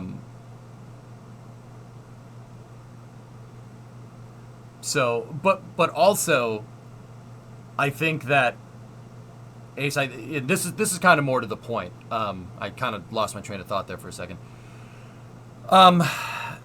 This is more to the point. I think that if they had just made KSP 2, KSP 1 with better graphics and stuff, there would be people that are saying the opposite of what you're saying right now. The KSP 2 is, it's literally just KSP 1 with better graphics. It's the same argument that people make for like Madden or, any game that comes out on an annual basis, right? All they did was or like a new Call of Duty or something. Oh, they just made the graphics better. You know, I think this is one of those kind of damned if you do, damned if you don't things. Reskinned FPS games sell millions every release.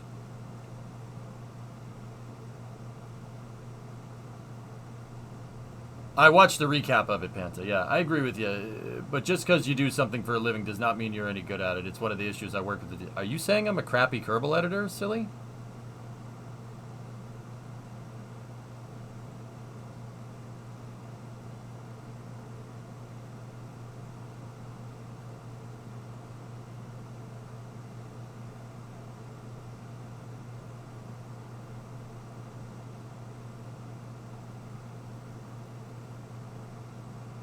No, just that 20,000 hours does not mean you're good. Well, silly, I'm speaking for myself. That was the whole point of me saying I'm playing my hand, because I'm speaking for myself. I think I can give some pretty good feedback as to what makes a good Kerbal editor. I'm not speaking for nobody else. I don't, except the people that don't know how to use the editor correctly.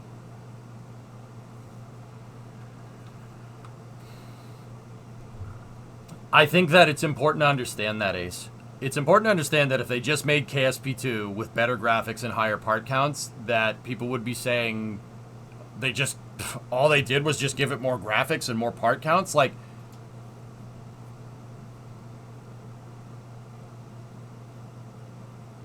I think he's saying you need some qualifications.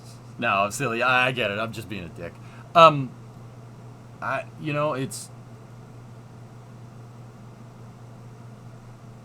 What happened in the update? So it was an AMA, Bree. And Bree, the topic of conversation right now that we're having is, could they have made KSP2 just KSP1 with better graphics and better part counts and better simulation? Yeah, I think that would have been the safe bet. Because the topic of conversation is why reinvent the wheel with KSP2.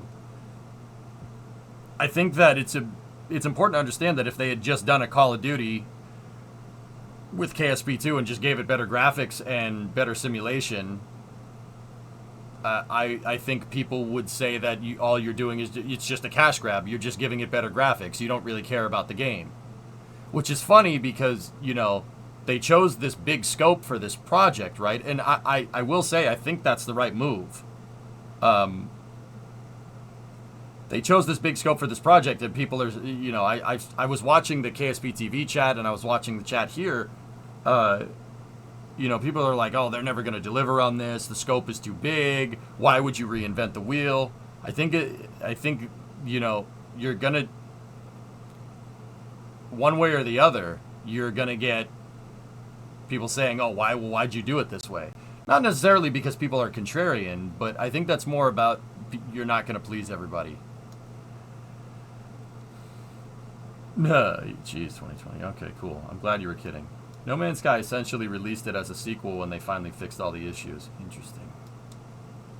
Yeah, Panta. So if they just upgraded KSP1 graphics, it would not sell anywhere near as much, and there would be a negative pushback. Yeah, Red, that's what I'm saying. I think it's, and Ace, I'm not saying that you're wrong either. I think that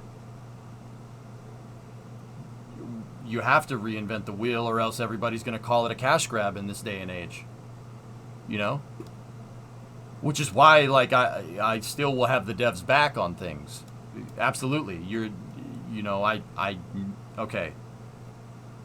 I hate saying that, well, I know better. Like, the 20,000 hours in the editor thing is a joke. I was kidding. Like, in case anybody didn't pick up on that.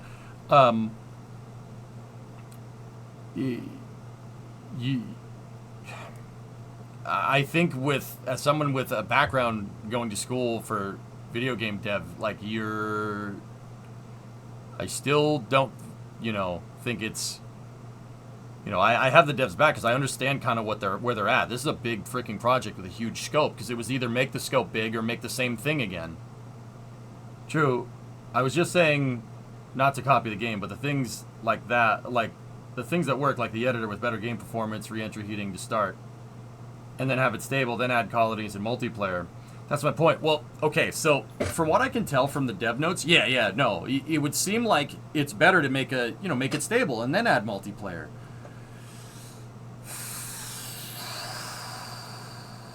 Multiplayer is a tall order to add retroactively to software. That's the problem that the developers seem to be having right now.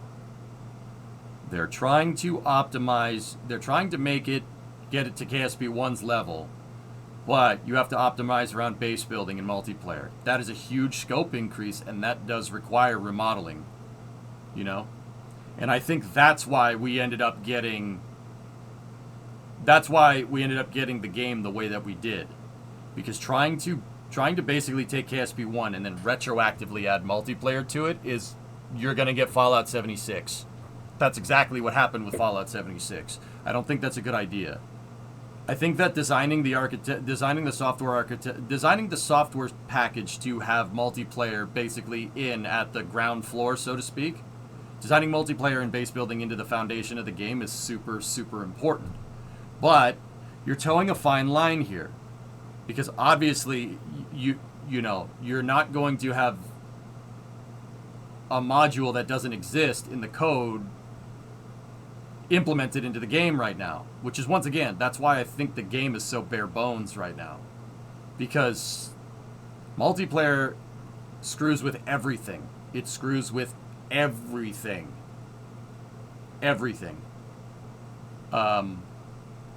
It screws with thermodynamics. It screws with ships that you're not flying. How are you going to know if the other guy's going through re-entry and the other guy's craft burns up in re-entry? Like, we're not just talking about the simulation itself. We're talking about the ability of the simulation to be able to convey information over an internet connection. That is very, very different. That's an entirely different software architecture than just single player, physics simulation, etc., etc. That was the reason why they redid the thermodynamics in the game. Why Nirtea, the guy that you just saw with the amazing mullet, needed to redo the thermodynamics, because the KSP-1 thermodynamics is way too complicated to be able to work over a multiplayer architecture. You'd never get the clients to sync up correctly. Do you think they made a mistake releasing it at this point and not leaving it in the oven a bit more until it was more fleshed out? I don't know, Geek. I don't know, dude. It's hard to say. We have the benefit of hindsight here. I think it's easy to say, oh yeah, they should have waited. It's easy to say, oh yeah, they should have waited. But on the other hand, if KSP2 hadn't been released when it was released, right? People would be sitting here wondering where the heck it is. Like, where's KSP2? Like, they started development in 2020. Where the heck have they been? TLDR, the stream. There were some pretty cool questions asked about. A lot of new parts are coming in soon. But yeah. Yeah, it was pretty good AMA with Nirtea. That's cool.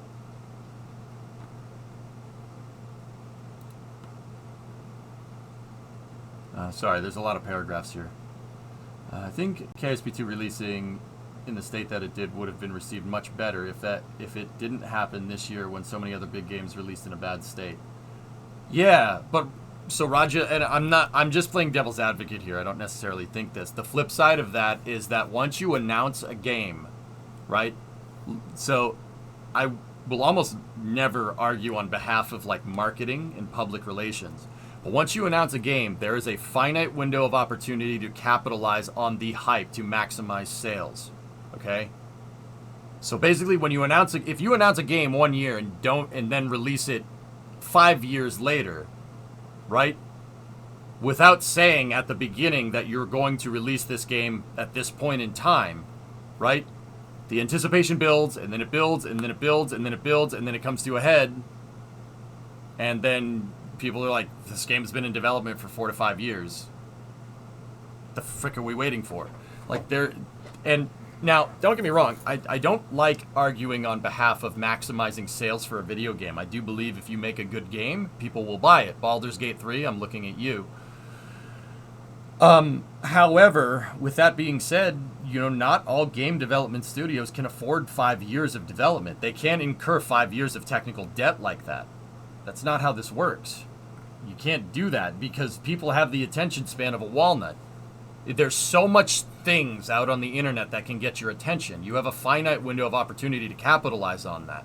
And I think COVID kind of forced their hand a little bit because they had to basically stop development on it in 2020, right? And,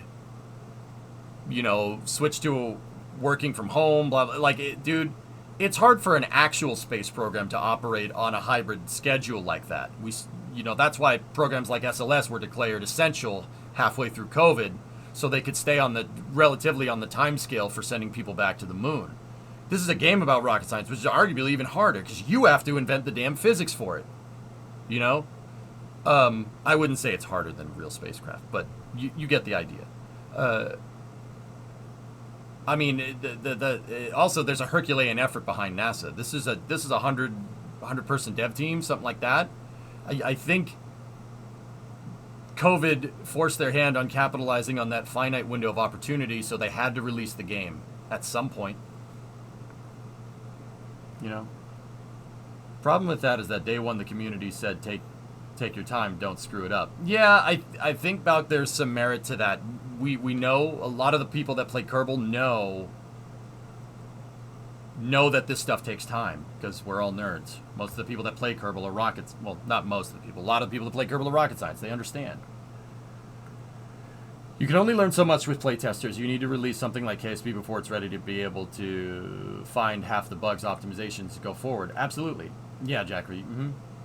Duke Nukem forever. Bingo.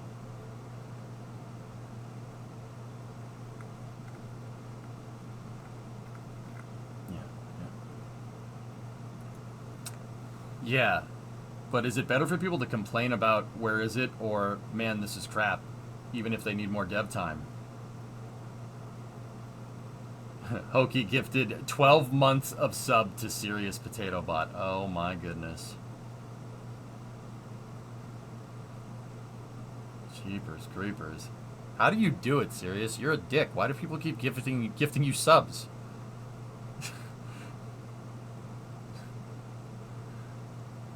I'm not saying it's feasible for them to release... Hang on.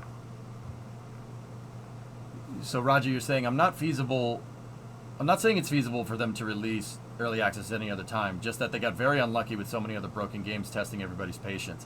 Yeah, I think there are circumstances that you can't predict, dude. It's hard to predict the future in that regard. And they don't just decide a week before to release a game. The release date is something that's figured out months in advance, right? Out of spite to you. I'm laughing all the way to the bank, Jackery.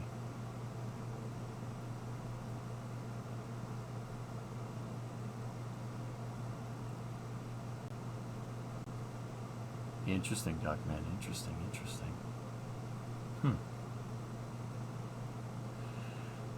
Yeah, I think, Raja, is the point you're getting at is that we've been burned as consumers of video games. We've been burned too many times.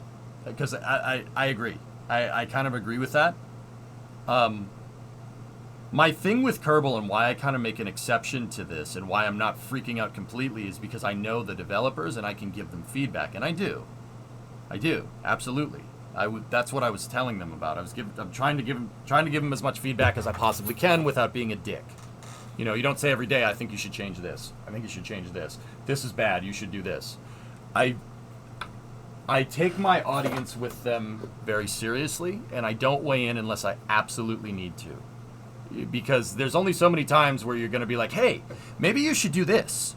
Hey, maybe you should do this, before they go, all right, dude, piss off. I'm trying to make this game. You know what I mean?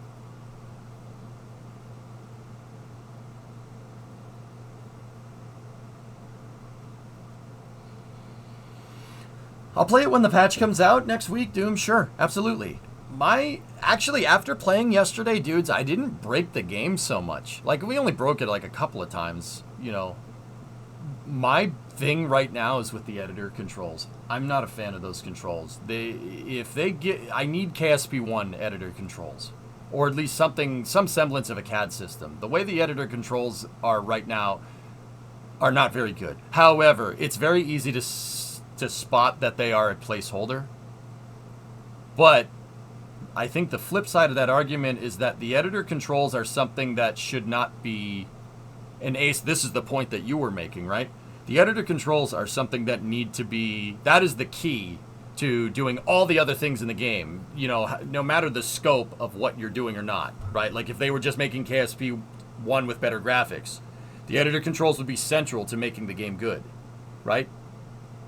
Or, you know, if you know, how KSP 2 is, you know, multiplayer base building, better graphics, they basically ticked every box, which is great. I don't have a problem with that. I think the editor controls need to be changed, but I also think they're a placeholder. But also at the same time, if it was me, that would definitely be one of those things that I would want to fix sooner rather than later. That the editor is the entry point into KSP. That is your portal into the KSP world. You can't go anywhere unless you build a ship, right?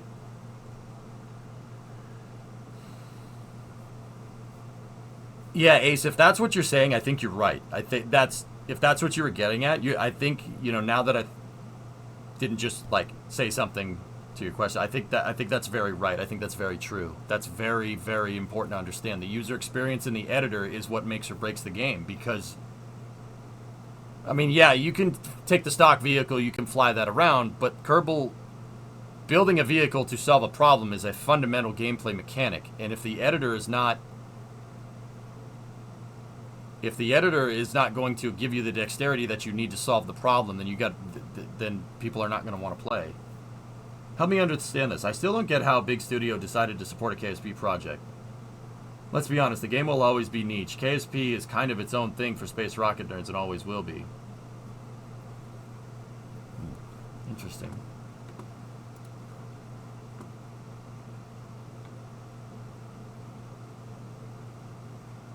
I mean, Squall, the whole idea is to try and onboard new people. Nirtea talked about onboarding players a lot. Why did we not get a demo like KSP had over a decade ago? Even if it was Kerbin in the Moon, so players could get a feel for the game before plotting out AAA money for an early access game. Not sure. Yeah, because I see your workaround with the tanks. Yeah. Which should not be the case. And see, guys, so Ace and Red Munchkin, we're kind of all on the same page there. Here's the thing, fellas. There is no way they don't know that. There is not a chance in hell that they don't know that. They've seemingly done a ton of research with onboarding and getting people wanting to convert new players and want to keep people playing the game. They've seemed to, you know, they've talked about onboarding in pretty much every AMA and talking about getting new people to understand and learn rocket science, right? There's no way that that's overlooked, which is why, like, this is what I mean about weighing in. You know, I have to kind of assume that they know what we know. So if I do suggest something, I have to, it's not, well, why don't you just fix the editor controls? It's, hey, have you looked into the user experience in the editor at all? Is that a priority? That's the question I would ask. Because, once again, assuming you know more than the people that are actually making the game is kind of foolish. Especially if you're suggesting to said people to make the game, you know, how they you should do this. Like, that usually doesn't end well. The fact that KSP 1 works directly with a 6 direction of field mouse full support means that the KSP 1 editor was very much based on or partly lifted from CAD systems. And that's why I think it's so good, Tessa, because, it's Maya controls. It's Maya controls. It is a simplified version of the CAD control system from Maya, almost to the keystroke.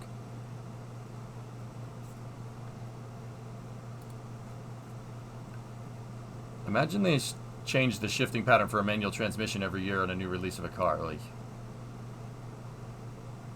once multiplayer hits, I know a lot of my friends will get the game for the multiplayer experience, and I will teach them the game. Without multiplayer, they won't play. I'm surely EJ's not the only one in this situation. Maybe that's why onboarding is essential to their strategy, dude. Yeah, I'm pretty sure they know that. I guess I'm guessing it could be that they are trying to find a middle ground with the console players and the PC players. Ooh. Now, Ace, I'll be 100% real with you. That I don't agree with. I don't agree with. And this is easy for me to say when it's not my game and I'm not making money and I don't have the books in my hand. I think that putting KSP on the console is not a good idea. I think that optimizing a game about rocket science around a lowest common denominator is not wise. Personally, people can disagree with me on that. I might be a little bit biased because I play the game on PC and I make money off of it. So it's essential to me that the game is optimized around PC so I can implement the concepts that I use to teach. So my opinion might be a little biased in that regard. So take what I say with a grain of salt.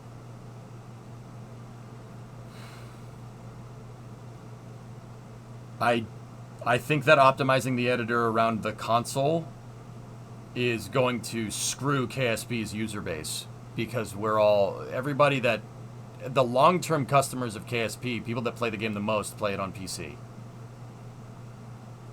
But that is my opinion. And, you know, like, if people disagree with that, that's cool. That's okay. Look at it this way. Console has more users. More users equals more viewers for you.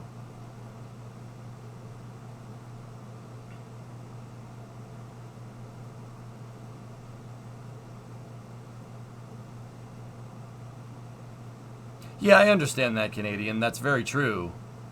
But if I can't... Alright, dudes, it kills me to talk about the stream like this. It kills me. I don't like doing this. But, dude, there's only so many times I can launch a rocket to the moon. There's only so many times I can do that before people get bored. I have to keep expanding the envelope. I have to keep trying to push to do nuts things. And if the game's gonna fight me when I try to do that, not with like the simulation like Kerbal 1 does, but if the editor is going to fight me doing that, it's gonna be hard to do long format content for a game, really hard. So yeah, I'll get more viewers, dude. That's fine, but like I said, only so many times you can launch to the moon. In Canadian, one thing I'm very adamant about is that I'm not gonna fake being happy about a game that I'm playing. I'm not going to fake having fun. Dude, if I was launching a Saturn V once a week to the moon and just doing lunar mission after lunar mission after lunar mission, you guys would get bored and I won't be having fun. And I know everyone says, like, if the streamer's not having fun, you'll know. It's pretty obvious to see. It's pretty obvious to see somebody that's not having a good time. Be honest, do you think you would be able to do big builds as you do on a console? No, absolutely not. Very true, just a different perspective. 100% agree, it needs to be optimized for PC, but they shouldn't ignore the massive user base on consoles. Well, I think that goes back to Squall's question, don't you think? Squall's question is, at what point, like, is KSP a niche game?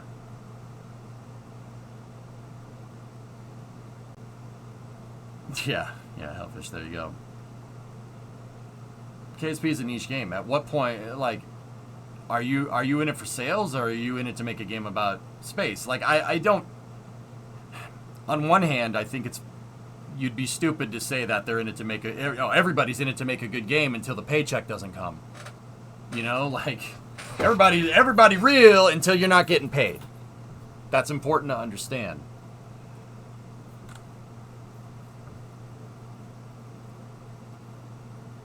True, I get that point. I was seeing as an investor, the game being on console would bring in more players, but I'm with you. They should make it work like a CAD program for experienced players and have the option for console players. Yeah, the lowest common denominator is... all that's going to do is dumb down a game about rocket science to the point where it's not like rocket science at all. That's the reason why I stick to KSP2 and why I like... or KSP1 and why I like it so much. That's the reason why I could play that game for 10 years, because it doesn't sugarcoat it. The challenge is what made the game good, and people that want to learn it would understand it anyway. You would make because you want to learn it. That's the key. The old adjustment to everybody's confident until they get punched in the face, right? As all art majors know, yeah, right. I'd say console for making KSP different for console like Minecraft Mobile. Yeah, but Erudite, KSP2 doesn't have the budget that Minecraft does. It's easy to say when you have the money to do it. How many people who own a console would actually use it to play KSP? I know a lot of people that play KSP on console with their kids, SKS. Yeah. I don't think the console market is the simulator market. I'm sure there are outliers, but I'm sure the main consumer is not on console.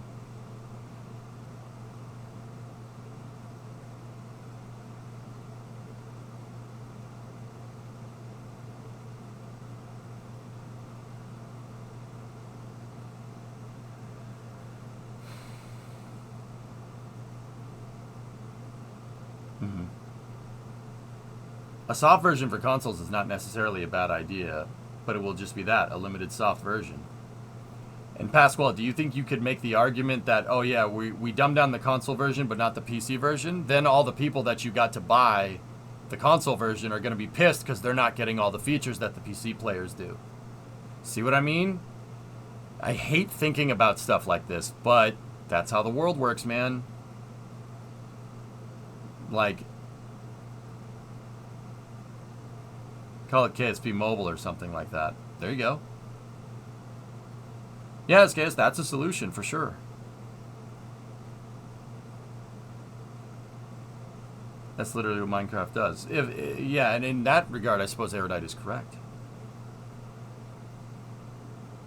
Lots of families cannot both a gaming PC and a console. They end up with a console because they have kids. Yeah, Silly Viking. The players, the people that I've talked to that play KSP the most on console are people that play with their children, which is like 4, 5, 6-year-olds, which you're not going to.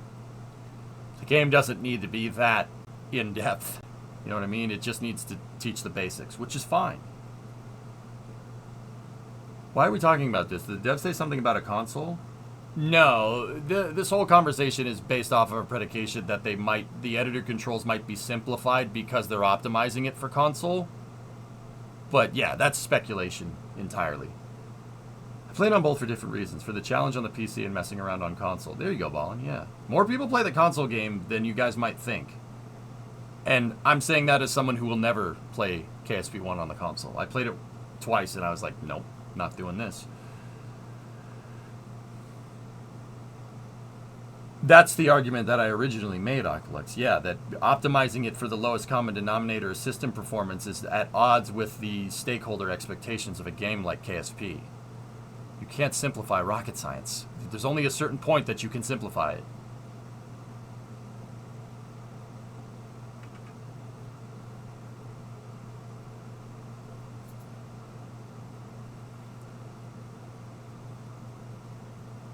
Yeah, Tessa, and who knows, they might be doing that. I mean, except that there are people who play the console game, but there are plenty of people who want to play Mario with a keyboard and mouse controls. Ultimately, it's an inferior experience. It should be accepted as that. Yep. I mean, yeah, SK, it's no argument for me. I'm just playing devil's advocate. I agree with you. It's just important to consider all points, right? Like,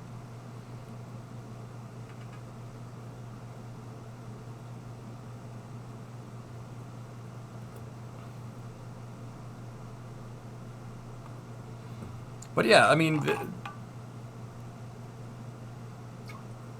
we'll see what happens. I've had a recurrence of my drinking problem. We'll see what happens. We'll see what happens when the patch comes out next week. We'll see what's going on. Supposedly it's a big patch. That's just what I've heard. It's not what you heard, it's what you hear and listen.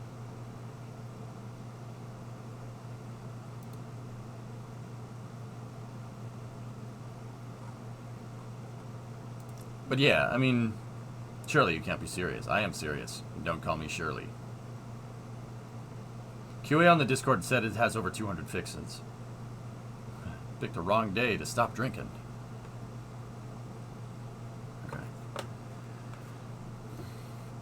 Okay. Yeah, you know.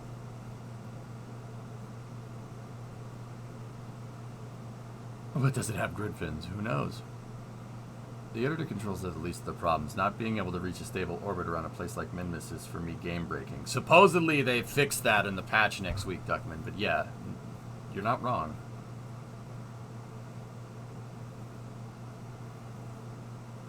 Any performance improvements mentioned? I'm not sure, Raja. Yeah.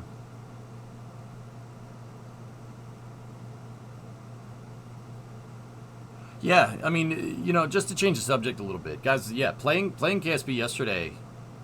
That's not really changing the subject. Playing KSP 2 yesterday, it's hard to use the editor controls. The editor controls are very, very difficult to make anything complicated. I had to keep the design simplified.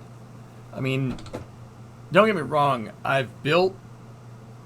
On the other hand, I've built complicated builds in KSP 2 when the game first came out.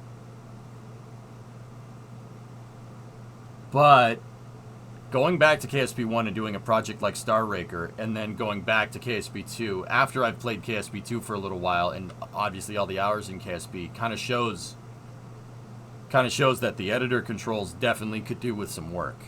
Yeah.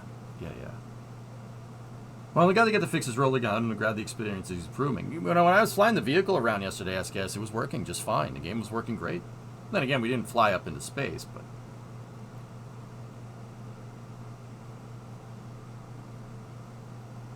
Yeah, Gold Falcon. Interesting. They are keeping any bugs other than those on Curb under wraps. Don't know if there's any performance fixes.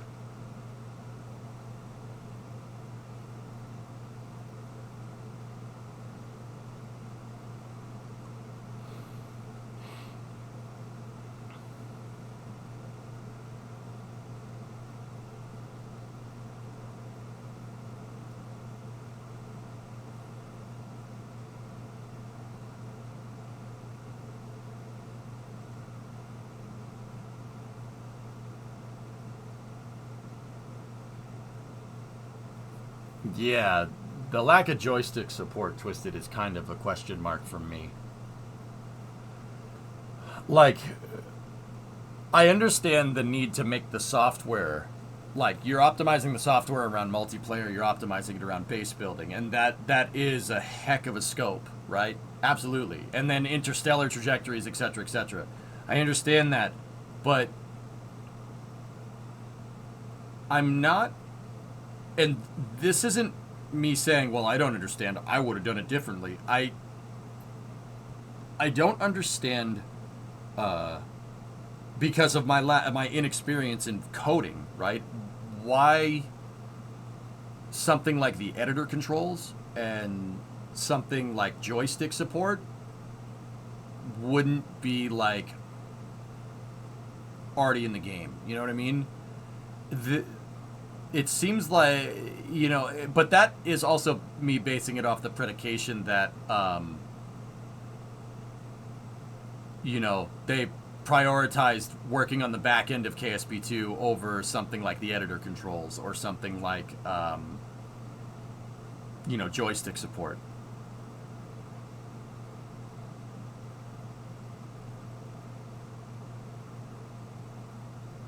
Seems like peripheral support would be low-hanging fruit, but I'm not a programmer. Yeah, Twisted, that's kind of the sentiment that I got, dude. But here's the thing. We can't sit here and be like, oh, it seems like that would be an easy thing. A Harrier seems like it's an easy plane to fly. It can hover. It must be super simple, right? Like, no. Right? Like, I don't think it's right to presume. I have experience with coding and I don't have an answer. Inputs would be a pain if they were using a custom engine, but they're using something off the shelf, which isn't that bad. Yeah. They may want to be tackling the hard stuff first, too. I guess all these conversations, guys, really come down to... All these conversations really come down to, like... Are the developers... Like, how much of what they do is influenced by, like, marketing decisions versus, you know, let them cook, let the software people do their thing. And something that I've always noticed is that the KSP2 developers Intercept Private Division is willing to take the nasty PR that people say. People are saying some messed up stuff. Even in the KSP TV chat today, people are saying messed up stuff in here. Like, oh, it's a scam. Yeah, okay. Thanks for that input, dude. I appreciate it. Like, you know, and don't get me wrong, you can say whatever you want. That's fine. Like, it very much seems like they're willing to take a PR hit on the product in order to bide their time to make a better product, right? Like, dude, you see all the crap that they get? Like, it seems to not bother them, you know? Like, they have said that their biggest priority is onboarding, which I fully believe. It is super dangerous, though. Yeah, absolutely. Yeah, Hellfish, that's, like, the flip side of that is, it very much seems like they're prioritizing making the game the best as they can. But also, if they did that, they wouldn't have released it into early access. So it sounds like it's column A, column B here, which kind of seems right for... That seems about right. You know, it's always a tug, you know, in any industry where you're designing something, it's always a tug of war between the account people and the designers, you know what I mean? Like, that's always a thing. That's a thing at any software company. Oh, we don't have the budget to do a project like that. It's like, okay.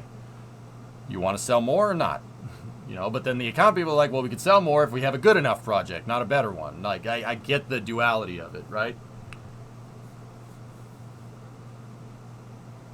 You think executives forced the push into early access and now the devs are trying to keep up?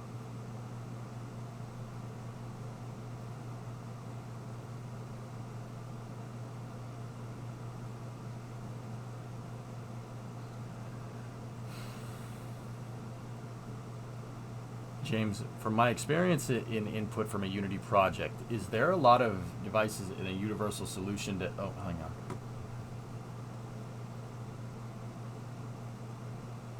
There are a lot of devices in a universal solution is hard. You actually need two things. The ability to... It keeps going off the page. Discovery, go at throttle up. The ability to recognize devices and the ability to update the scheme for that device. Joystick and pedals are two devices, so exponentially harder, and it bothers... Yeah, okay, maybe. Yeah. Hey, Norath. 7-month resub. You see Booster 9 has the hot stage ring. Yep.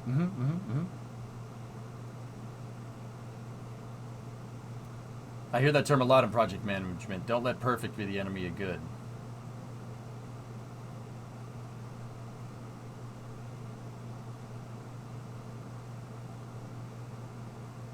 Yeah, Jimmy, I think it's a contextual thing. You know? I think it's a contextual thing that gets misconstrued a lot. Don't let perfect be the enemy of good. Well, if you have that mentality and then you release a crappy product, you let good be the enemy of perfect, and now you're screwed. See what I mean? It's contextual. It really depends. So because of that, I can't blame them. We need to understand that technically early access is for what the KSP devs are using it for. Yeah, absolutely. Hellfish, there's a reason why I will always be constructive with what I say. I understand what's going on. I get both sides of this equation. Nobody does stuff for free. Like, you know.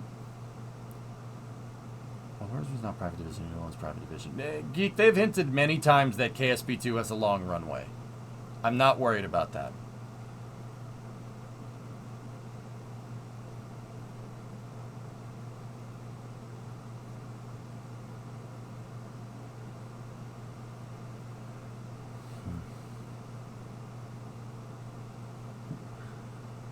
What defines a game as being ready for early access is not well defined at all, and it seems the audience is rather fickle about it. Some games get a major pass, and others it's like burn this thing to the ground. Where's my full game? That's what I mean about being contextual, James. Yeah. No, I'm with you on that one. There's really no standard for what an early access game is. That's a good point. That's a really good point.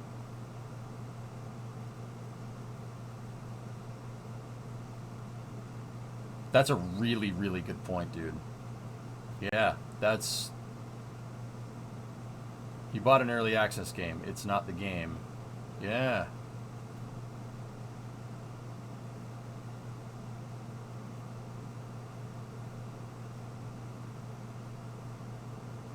Interesting. What was that other paragraph? Curtis, what do you got? Things like multiplayer colonies, Interstellar require such big foundational things to be right, and they seem pretty focused on those. I.e., we have an employee who just reviews features for multiplayer compatibility and tells us if it will cause problems down the line. As a result, I think a lot of the surface things suffer. It might be the right approach or the wrong approach, but it does seem like the one that actually allows a lot of frustrations in KSP1 to eventually be replaced. Yeah, Curtis, I think that's very astute. I think that's exactly what's going on. Which is why I don't get my pitchfork out. I don't let this bother me. Now, I'm not going to sit here and tell you that KSP2 is not hard to play. It's a hard game to play right now, hard game to stream. And it's not because of trying to solve the physics problem, right? It's a hard game to play because if I can't sit there and build the vehicle to my liking, what can't, like, it's going to be tough, man. King just tuned in. What's going on? KSP2 had an AMA today, King. We're just talking about the state of the game, basically. KSP1 is an example of how early access should be handled. KSP2 is bucking that trend.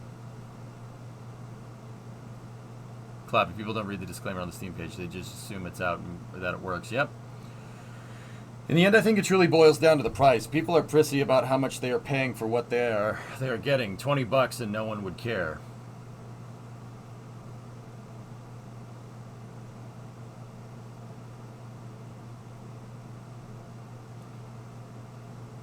Super, once again, playing devil's advocate here. Don't get pissy at me. $20 in 2013 is not $20 in 2023. Sorry, man. It's not. Games have been $50 since the 90s, dudes.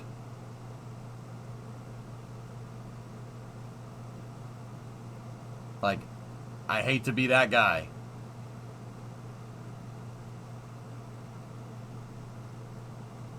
For complete games. Yeah, sure. Look at early games like Satisfactory to me. I think that's the way to do early access game. I know it doesn't bother me at all. I have patience. Ultimately, I think we need to standardize what the community can expect from an early access game. I think it's fair to expect a game to function, and I think it's fair to also have it contain a few issues. I mean, that goes back to what James was saying. James, I think you hit the nail on the head. I think that's the root of the problem. What are the expectations for an early access game? Dude, you ask anybody, you're going to get a different answer every time. Slightly different variations of the same answer, but different answers nonetheless. City Skylines 2 is a complete game, and it's cheaper than KSP2. Tree, that's very weird of you to compare a game that hasn't released yet to a game that's in early access. I think that's a really weird comparison, don't you? I mean, Cities does look baller for what it's worth. And Tree, for the record, you're probably on the money. There are also a lot more games being sold, and the production cost, as far as the physical media, is basically nil.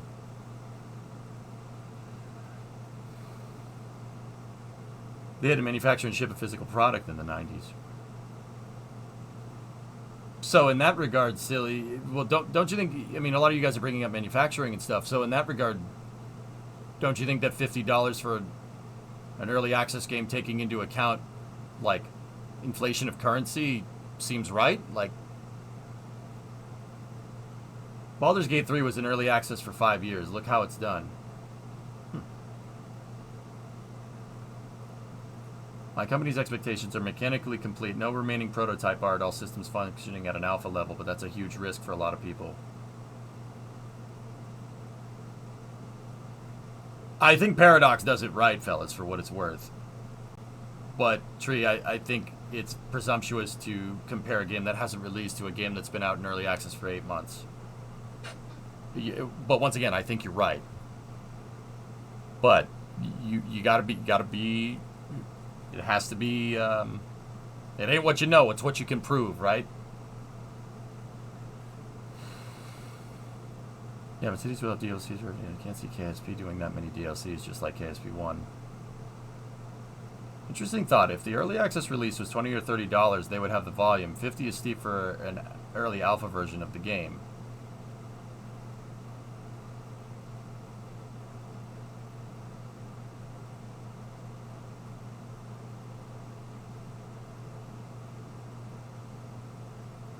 Yeah, James, interesting. That's like a ton of work. That's years of work before it's even remotely ready. First impressions are key, and people will not tolerate a bad early access release nowadays. That's kind of what I'm like, about SKS with KSP. That there's already people that just said, no, I'm not doing this. But, yeah. Do you think SpaceX can put Starship flying on August 31st? No, it'll be the third week in September, Alex. Elon time, baby. Is there a resource to show all of the work done on KSP so far? My best thing would be the Discord or the forums, Dimit. They give constant updates. And I go over them in here so you guys can get up on the same page, because not everybody can just go browse the forums all day. The bargain with early access, though, is that you get paid to be the beta testers via a steep discount. That was my concern at the price point at the beginning. Either we're not getting much of a discount or the price is going to be rather steep, so either way the expectation is set much higher than what we got. Yeah, but Aqualex, that doesn't address the main point I was making. $50 now is not $50 from 10 years ago. Unless we're totally cool with the developers, you know, not getting paid.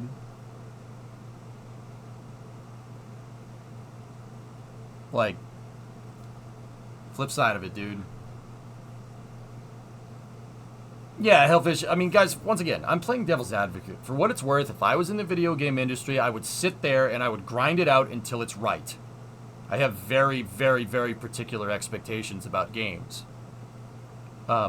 But what I'm doing is, by playing devil's advocate with you guys, I'm trying to see if we can put ourselves in their shoes. Where are they coming from? What are they doing, right? Like, why are they doing it this way? I'm trying to understand context by playing devil's advocate. Understand that. I very much think, as a video game consumer, you need to vote with your wallet. Do not pre-order games. Don't do that. Do not pre-order games that just gives development studios an excuse to release a piece of trash after they got your money. Don't do that. Don't buy a game just because everybody else is playing it. If it sucks, it sucks. Don't buy it. I'm dead serious about that. However, I think there's something to understand if we try to see the other side of it. And try to look past something like, oh, well, it's just sales. Like, sometimes it's not, dude. Sometimes it's not. Yeah, Syrian, exactly. That's what James was saying. Early access doesn't have any guidelines to what it is. I think that's where we're going wrong here. You know, there's no standardization for what an early access game is. Because all games are different, right?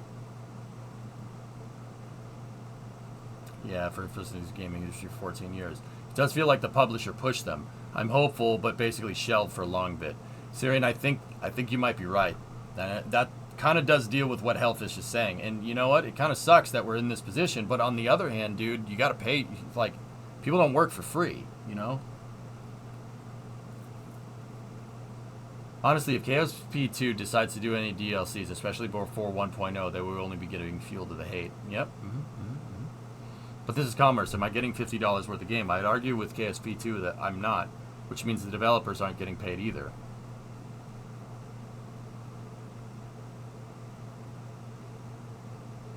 And yeah, as guys, I mean, that goes into, see, that kind of feeds into, okay, so you're right, and once again, I refuse to think that they don't know that, right? I think they know that. I'm pretty sure that they do, right? So what would be, why would they do that? That's kind of what I'm trying to get at, dudes. Why would you do it this way? You knew this was going to happen. There's no way they didn't. So what's the reason why they did it this way? Maybe they were pushed by the publisher. Who knows? Don't know. Maybe they have the runway to be able to incur the bad PR. Maybe there's a couple $1 million into KSP's development over the next couple of years, in which case they don't care. Right? If you get the job security for the next 5 years, you know that, you know, you're getting paid either way, so you just sit there and make the game as good as it possibly can be. Right? Yeah, I got you, Aqualix. Yep. On the other hand, with the early access price being high, the people that buy it are the ones that want it to be a good game and are willing to put the time in to help make it that. Yeah, straight up. You might want to do that, but the publishers need to keep shareholders happy. Private Division is privately owned. It's a subsidiary of Take-Two. It's not publicly traded, Kirinov. But Take-Two is, so I don't know how that kind of transcends across companies. I'm not a corporate guy, you know what I mean? I don't know if you knew that, right? I'm not a corporate. I'm the opposite of that. Honestly, everyone can just wait until the game is at a point that they think is worthy of the price tag instead of complaining. Yeah, Kaken, I agree with that. I agree. No one is making you buy something. Play something else. that isn't the way the internet works. I think that's important. And that's why I say if you're going to be a jerk, at least be constructive. No one's putting a gun to your head and forcing you to buy the game. Hey, Blueland. No. You didn't miss anything. We're just talking about state of the game, state of KSP. It's a good conversation. Like, yeah. I mean, look at BG3. Early access for years and official release is very, very good. Yeah, exactly, Clem. I didn't know Baldur's Gate was early access. I didn't know that. I didn't know BG3 was early access. Now that I know that, I'm like, damn. I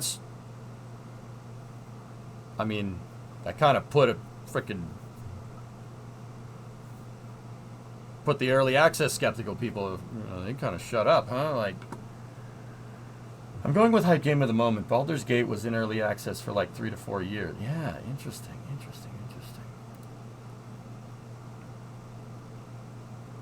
At 20, I can take orders to do it, but you have to be cool with people not picking up your game. Well, they seem to be cool. They seem to be cool with doing that at the $50 price point. Interestingly enough.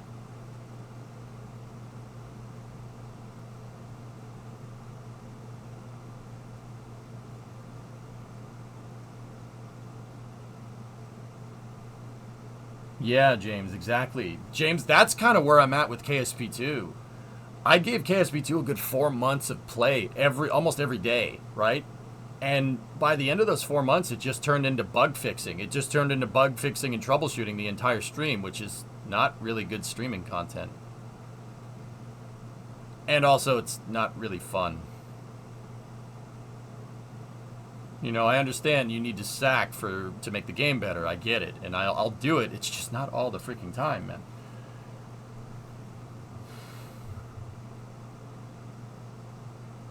I'm not sure, Hellfish. Yeah. Oh, you could just play something else. I should point out that this is often used to shut down any critique, and I think it's going to be pretty carefully deployed. Bingo. Yep. Satisfactory is early access, too. But it seems very much like Coffee Stain had a game plan all the way up. They had a roadmap basically up to 1.0. You know, they had a roadmap all the way up to 1.0. And KSP2 seems to have a roadmap all the way up to release.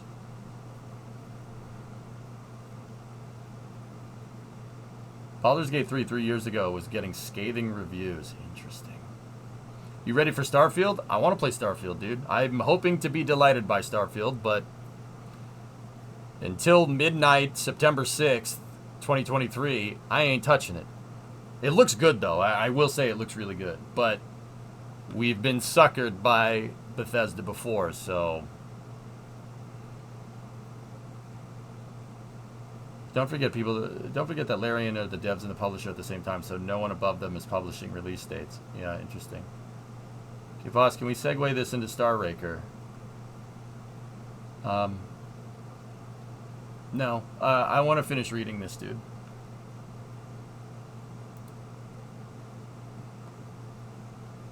The roadmap got shifted with the new Unreal Engine, but I think they had a solid plan for Satisfactory. Yeah.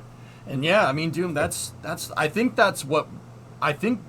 James, I think you hit the nail on the head, and I think that's something that everybody can agree on here. And I think that is probably the biggest reason why people have such visceral reactions to early access games that aren't completed. There is no standard. Excuse me. There is no standard for what an early access game is supposed to be. I didn't really think of that, dude. That's smart. That's a smart thing to say. You know? That's a smart thing to say. There's no standard for it. So, if somebody releases a totally solid early access game, right? Take Coffee Stain with Satisfactory. Even Satisfactory, the first version, was remarkably solid for what it was. I really don't... When's the last time we crashed a Satisfactory game? I think I can count on one hand the amount of times that I've completely broken that game. Right?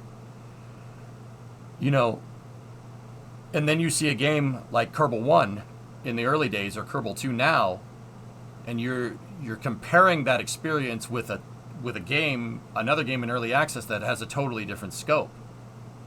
I think that's a really poignant thing to think about. The difference is that Satisfactory never released their roadmap, so people never have expectations. Interesting. I've been saying it. Who decides what's a fair price on an early access game? Yeah, that's a good point. It's a good point, dude. I'm letting you and others buy on the 6. No, Blue, I'll buy on the 6. You guys be the judge, because I'm gonna give it a fair shot. You can't review a game after one playthrough. It needs a good 100 hours into any game to give it a fair and thorough review. So you can count on me to play the trash out of that game. I'm going to. I'm probably not going to get any viewers doing it, to be honest with you. But I want to play Starfield. I really want to play it. I'm curious. They've piqued my interest, those mother truckers. You know, those mother truckers, dude. Even with the roadmap shit, they did it so good. They literally told everyone why they were doing it and what they needed to do, and everybody was cool with it. Yep. Hey, Grizzled, what's going on? Haven't been able to catch any of your streams lately. It was waiting to tell I joined Team Ford a few months back and became a fellow Mustang enjoyer. All right. You're a Mustang appreciator. The same people that decide the price of all games, the market. Ultimately, people will spend what they feel is appropriate. I won't be watching, but if it's good, I don't want things spoiled. Well, Blue, I'm going to do the same exact thing that I did with Fallout 4. With Fallout 4, I didn't play the story. I didn't play the story for a couple of months until like after the game came out. What's the first thing we did playing Fallout 4? Try to break the game by going power armor hunting. Oh, we're going ship hunting, dude. I'm going to do the same thing in Starfield. I'm not playing the story. I'll do exactly what I did during Fallout 4. What's your favorite Fallout game? New Vegas. I like Fallout 4, though, because it's my hometown. Yeah, exactly. Sales bad, your game probably isn't appropriately priced. Disagree? Okay. If you have the cash, then wait it out. And if you don't, then it sounds like a marketing spoke. Well, it seems like they have the cash, SKS. They've even hinted at it. On the other hand, Bethesda also released more in Oblivion, Fallout, Skyrim, Fallout 4, Skyrim, Fallout 76, and Skyrim. Yeah, exactly. Mm-hmm. Fallout 4 is a good game, yeah. New Vegas was the last game I actually loved. I played the snot out of that game, Blackbird. I didn't stream any of it, though. I think that was before streaming. I have everything to do in open world games is avoid the main quest as hard as I can. That's exactly what I'm going to do, James. Yeah, that's exactly what I'm going to do. Oh no, I'm just talking in general, not specifically for KSP 2. Mm-hmm. Mm-hmm. Legion, NCR, or House? House. Blue, the first time I played, I was going down the NCR route because nobody's an angel in the Fallout universe, which is something I think is important to understand. And then I started the Mr. House quest line, and he promised... I'm such a piece of crap for this. There's a cutscene where you're talking to Mr. House, and you're asking him, why are you doing this? Why are you doing this way? And he says, because humanity needs to get back to doing what we do best. We need to get back to... learning and understanding the universe better. We need to get back to launching things into space. We need the space program back. And the second Mr. House said that, I immediately sided with him and backstabbed the NCR. Oops. Hey, that reads. Don't look at me like that. That reads. I would do that, right? Like, I would do that. Like, absolutely. I was like, spaceflight, you say? You want to restart the space I like you. Mr. House, I like you. You're cool. So surprising. When do you think you'll watch the Cities 2 vids? I don't want to miss it. Oh, I don't know, Doom. That's right. We still have to do that. Discovery. That sounds very EJ. I'm like, space program? Can I run it? Who do you need me to shoot in the face to get the space program back? I'm in. Let's do this, man. Like, let's do this. You sound like you broke IG character. He was like, we will stop the space program. We will go and explore the stars with me as the I'm like,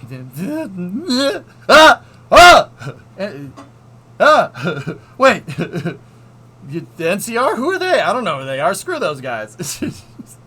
Hokey gifted a sub to Falcon. Thanks, Hokey. I appreciate all the support today, man. I expect at least one ship to look like a Battlestar when you play Starfield. Pillar of Autumn, man. Pillar of Autumn. My favorite sci-fi ship, baby. Halcyon class cruiser. With the upgraded Shaw Fujikawa Translite engines.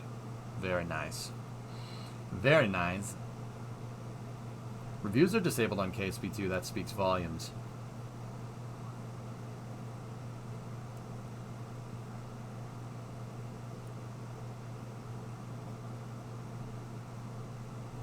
Yep, Jackery, I immediately betrayed the NCR and went down the Mr. House quest line from there.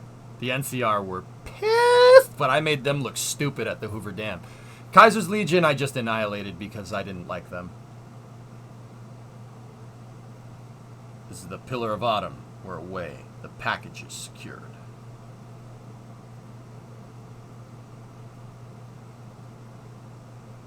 What's your favorite SG-1 ship? P-90s. I know that's not a ship cylinder. It's P-90. Dude, you want it? Okay. I might need to give you my nerd card for this. I haven't watched SG-1 in 20 years. Or whenever it came out. I kind of forget the names of the ships in the game. In the show, not the game.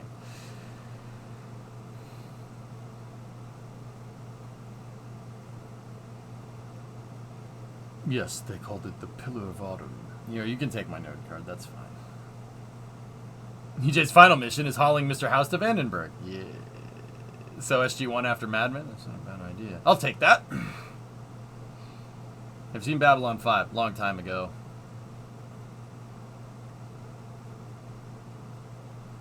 And Emberclad's good, yeah. Hammer Unto Dawn is a kick-ass name. Or no, Forward Unto Dawn is what it's called. That's an awesome name. Yeah. Yeah. That's a sweet name. The ship names in Halo were so good, dude. Yeah, you guys are right. And Parax, yes, I did see that for what it's worth. I saw you in here. If you had to choose between Star Trek and Star Wars... Mac, I get asked this question all the damn time, dude. I watched Star Wars first. Okay? I watched Star Wars first. I like Star Wars. I understand it's not sci-fi, it's space opera. I get it. Okay? I understand. I watched Star Trek later. But because I watched Star Wars first, I kind of have to stick with Star Wars. That's what kind of, not piqued my interest in spaceflight, but I was much more of a Star Wars fan than I was Star Trek. But that's only if I have to choose. I like both of them. I watch TOS, TNG, sure. Deep Space Nine, Voyager, I've watched all of them. Well, not any recent ones. But, yeah.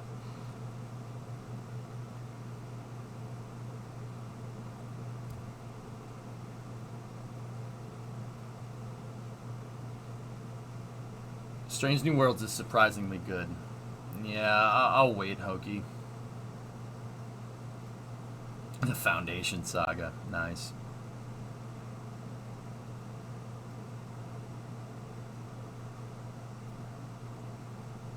Anyways, KSP 1 is still a really good game. Yeah, you're not wrong. Alright. I think we have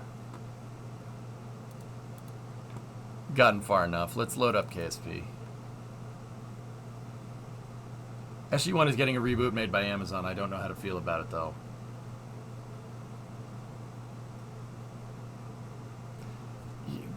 Gujar, you know where I'm at? Enough reboots. For the love of God. Enough reboots. Come up with something new. Please.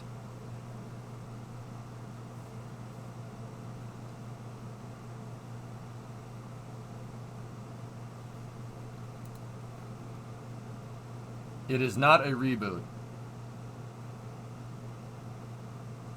It's not a reboot, so that means it's a sequel. And in which case, Aviator, I will say the exact same thing. Please, for the love of God, come up with something new.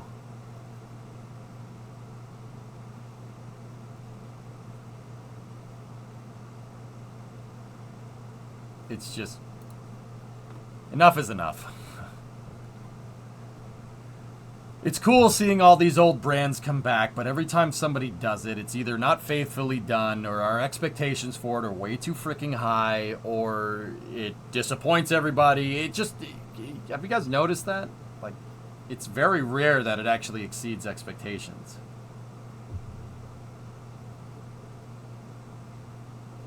And I think that just shows...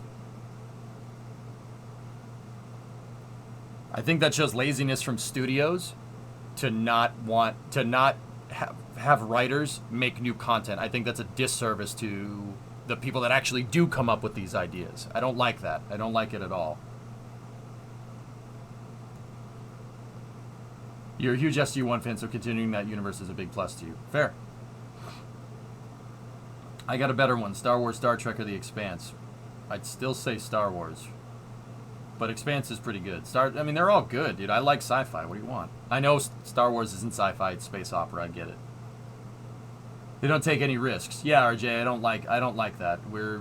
It's too risk adverse, and old, awesome franchises and works of art from the past are getting ruined in their name of being wimps. Yeah, they're letting cowardice drive their creativity, which I don't like that at all.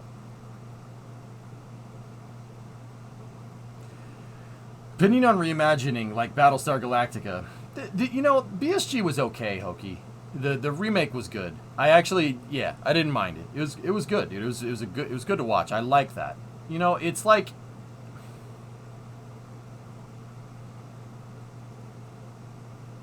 yeah, I know, Doom. It's annoying. Although I will say a new series in the Stargate universe rather than a sequel to SG-1 wouldn't be a bad path either. Yeah, I'm with you on that one.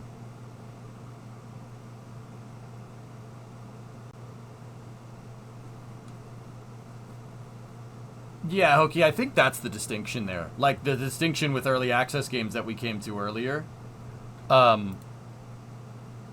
It's important for it to stand on its own. Those are the remakes and the sequels that I hate.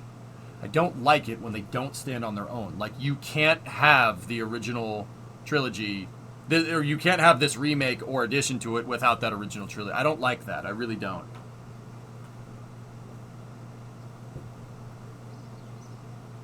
Seeing a new Buck Rogers? Yeah. Vertically landing rockets, man.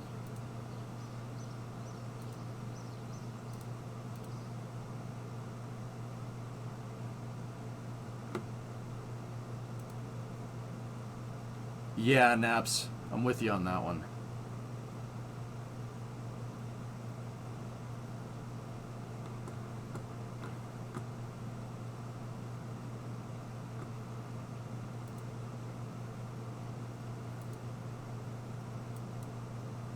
All right, let's roll.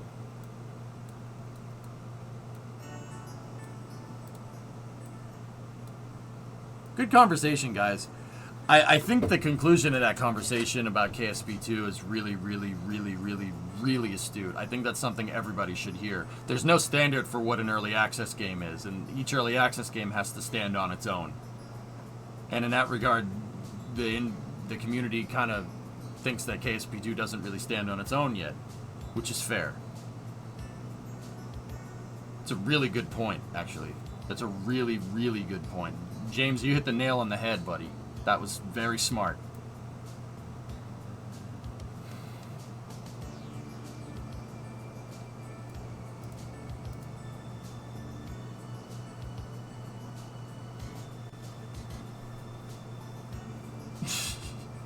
So, this is where we left off. Master and Commander, good call. Thanks for the shout out. Absolutely. Yo, Rip, what's going on, buddy? Alright. Artemis 3 upper stage. It looks nice. Nice.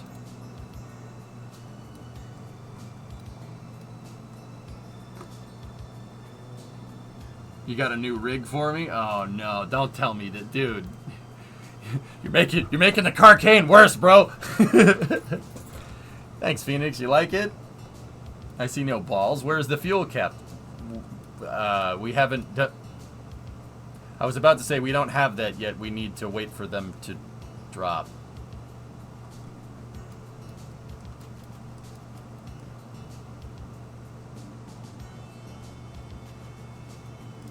I'm just going to take this point to sit and reflect on the mistake I just made.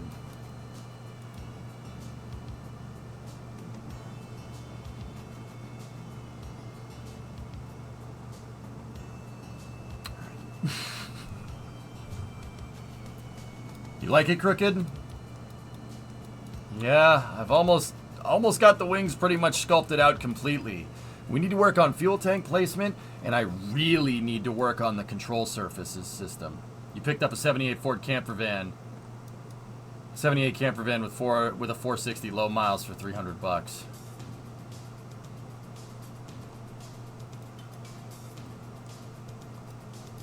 How are you gonna fix it? Well, I think I built it in a way where we can use flags pretty much from here all the way back. There's your big block. Yeah.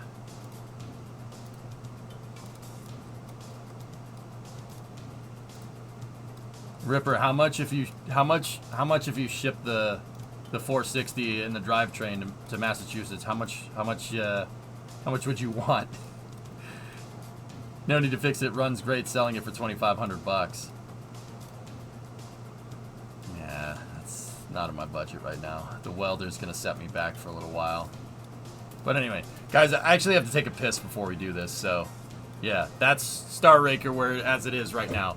From that flight testing yesterday, and I don't think we should change anything just yet. I want to add the control surfaces in before we go any further. But from what the flight testing that we encountered yesterday, this part is too steep. Just a smidgen too steep on the back of the plane.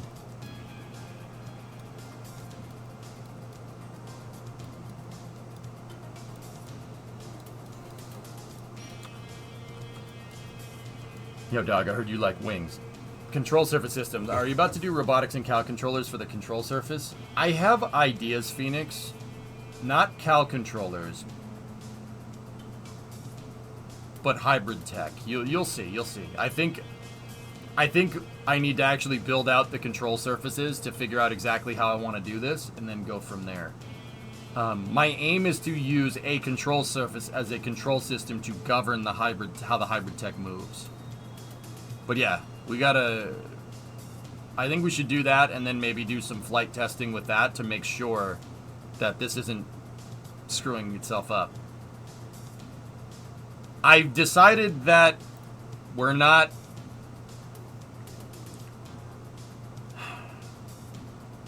I decided that with the part count that we're running with, there's no way this thing isn't going to be under 1,000 parts, so I'm just going to build it.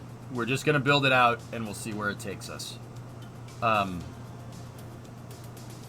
build it out, and we'll see where we can take away after the fact. That's probably the better way to get this done. But anyway, I'm going to use the restroom real quick. I'll be right back 1 second.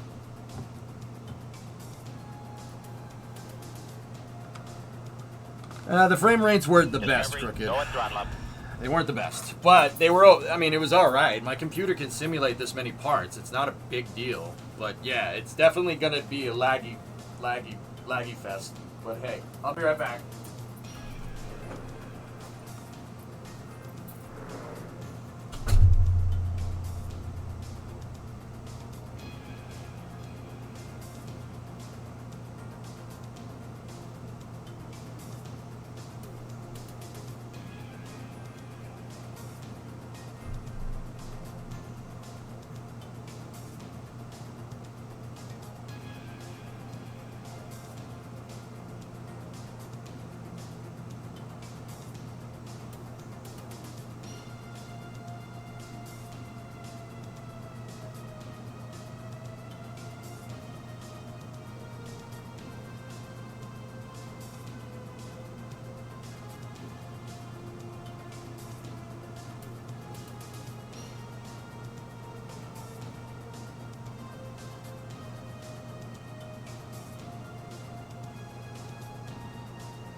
Guys, I'm just gonna change the category up to Science Tech real quick, so we can get a bookmark in the VOD for where the get out of here. So we can get a bookmark for where the gameplay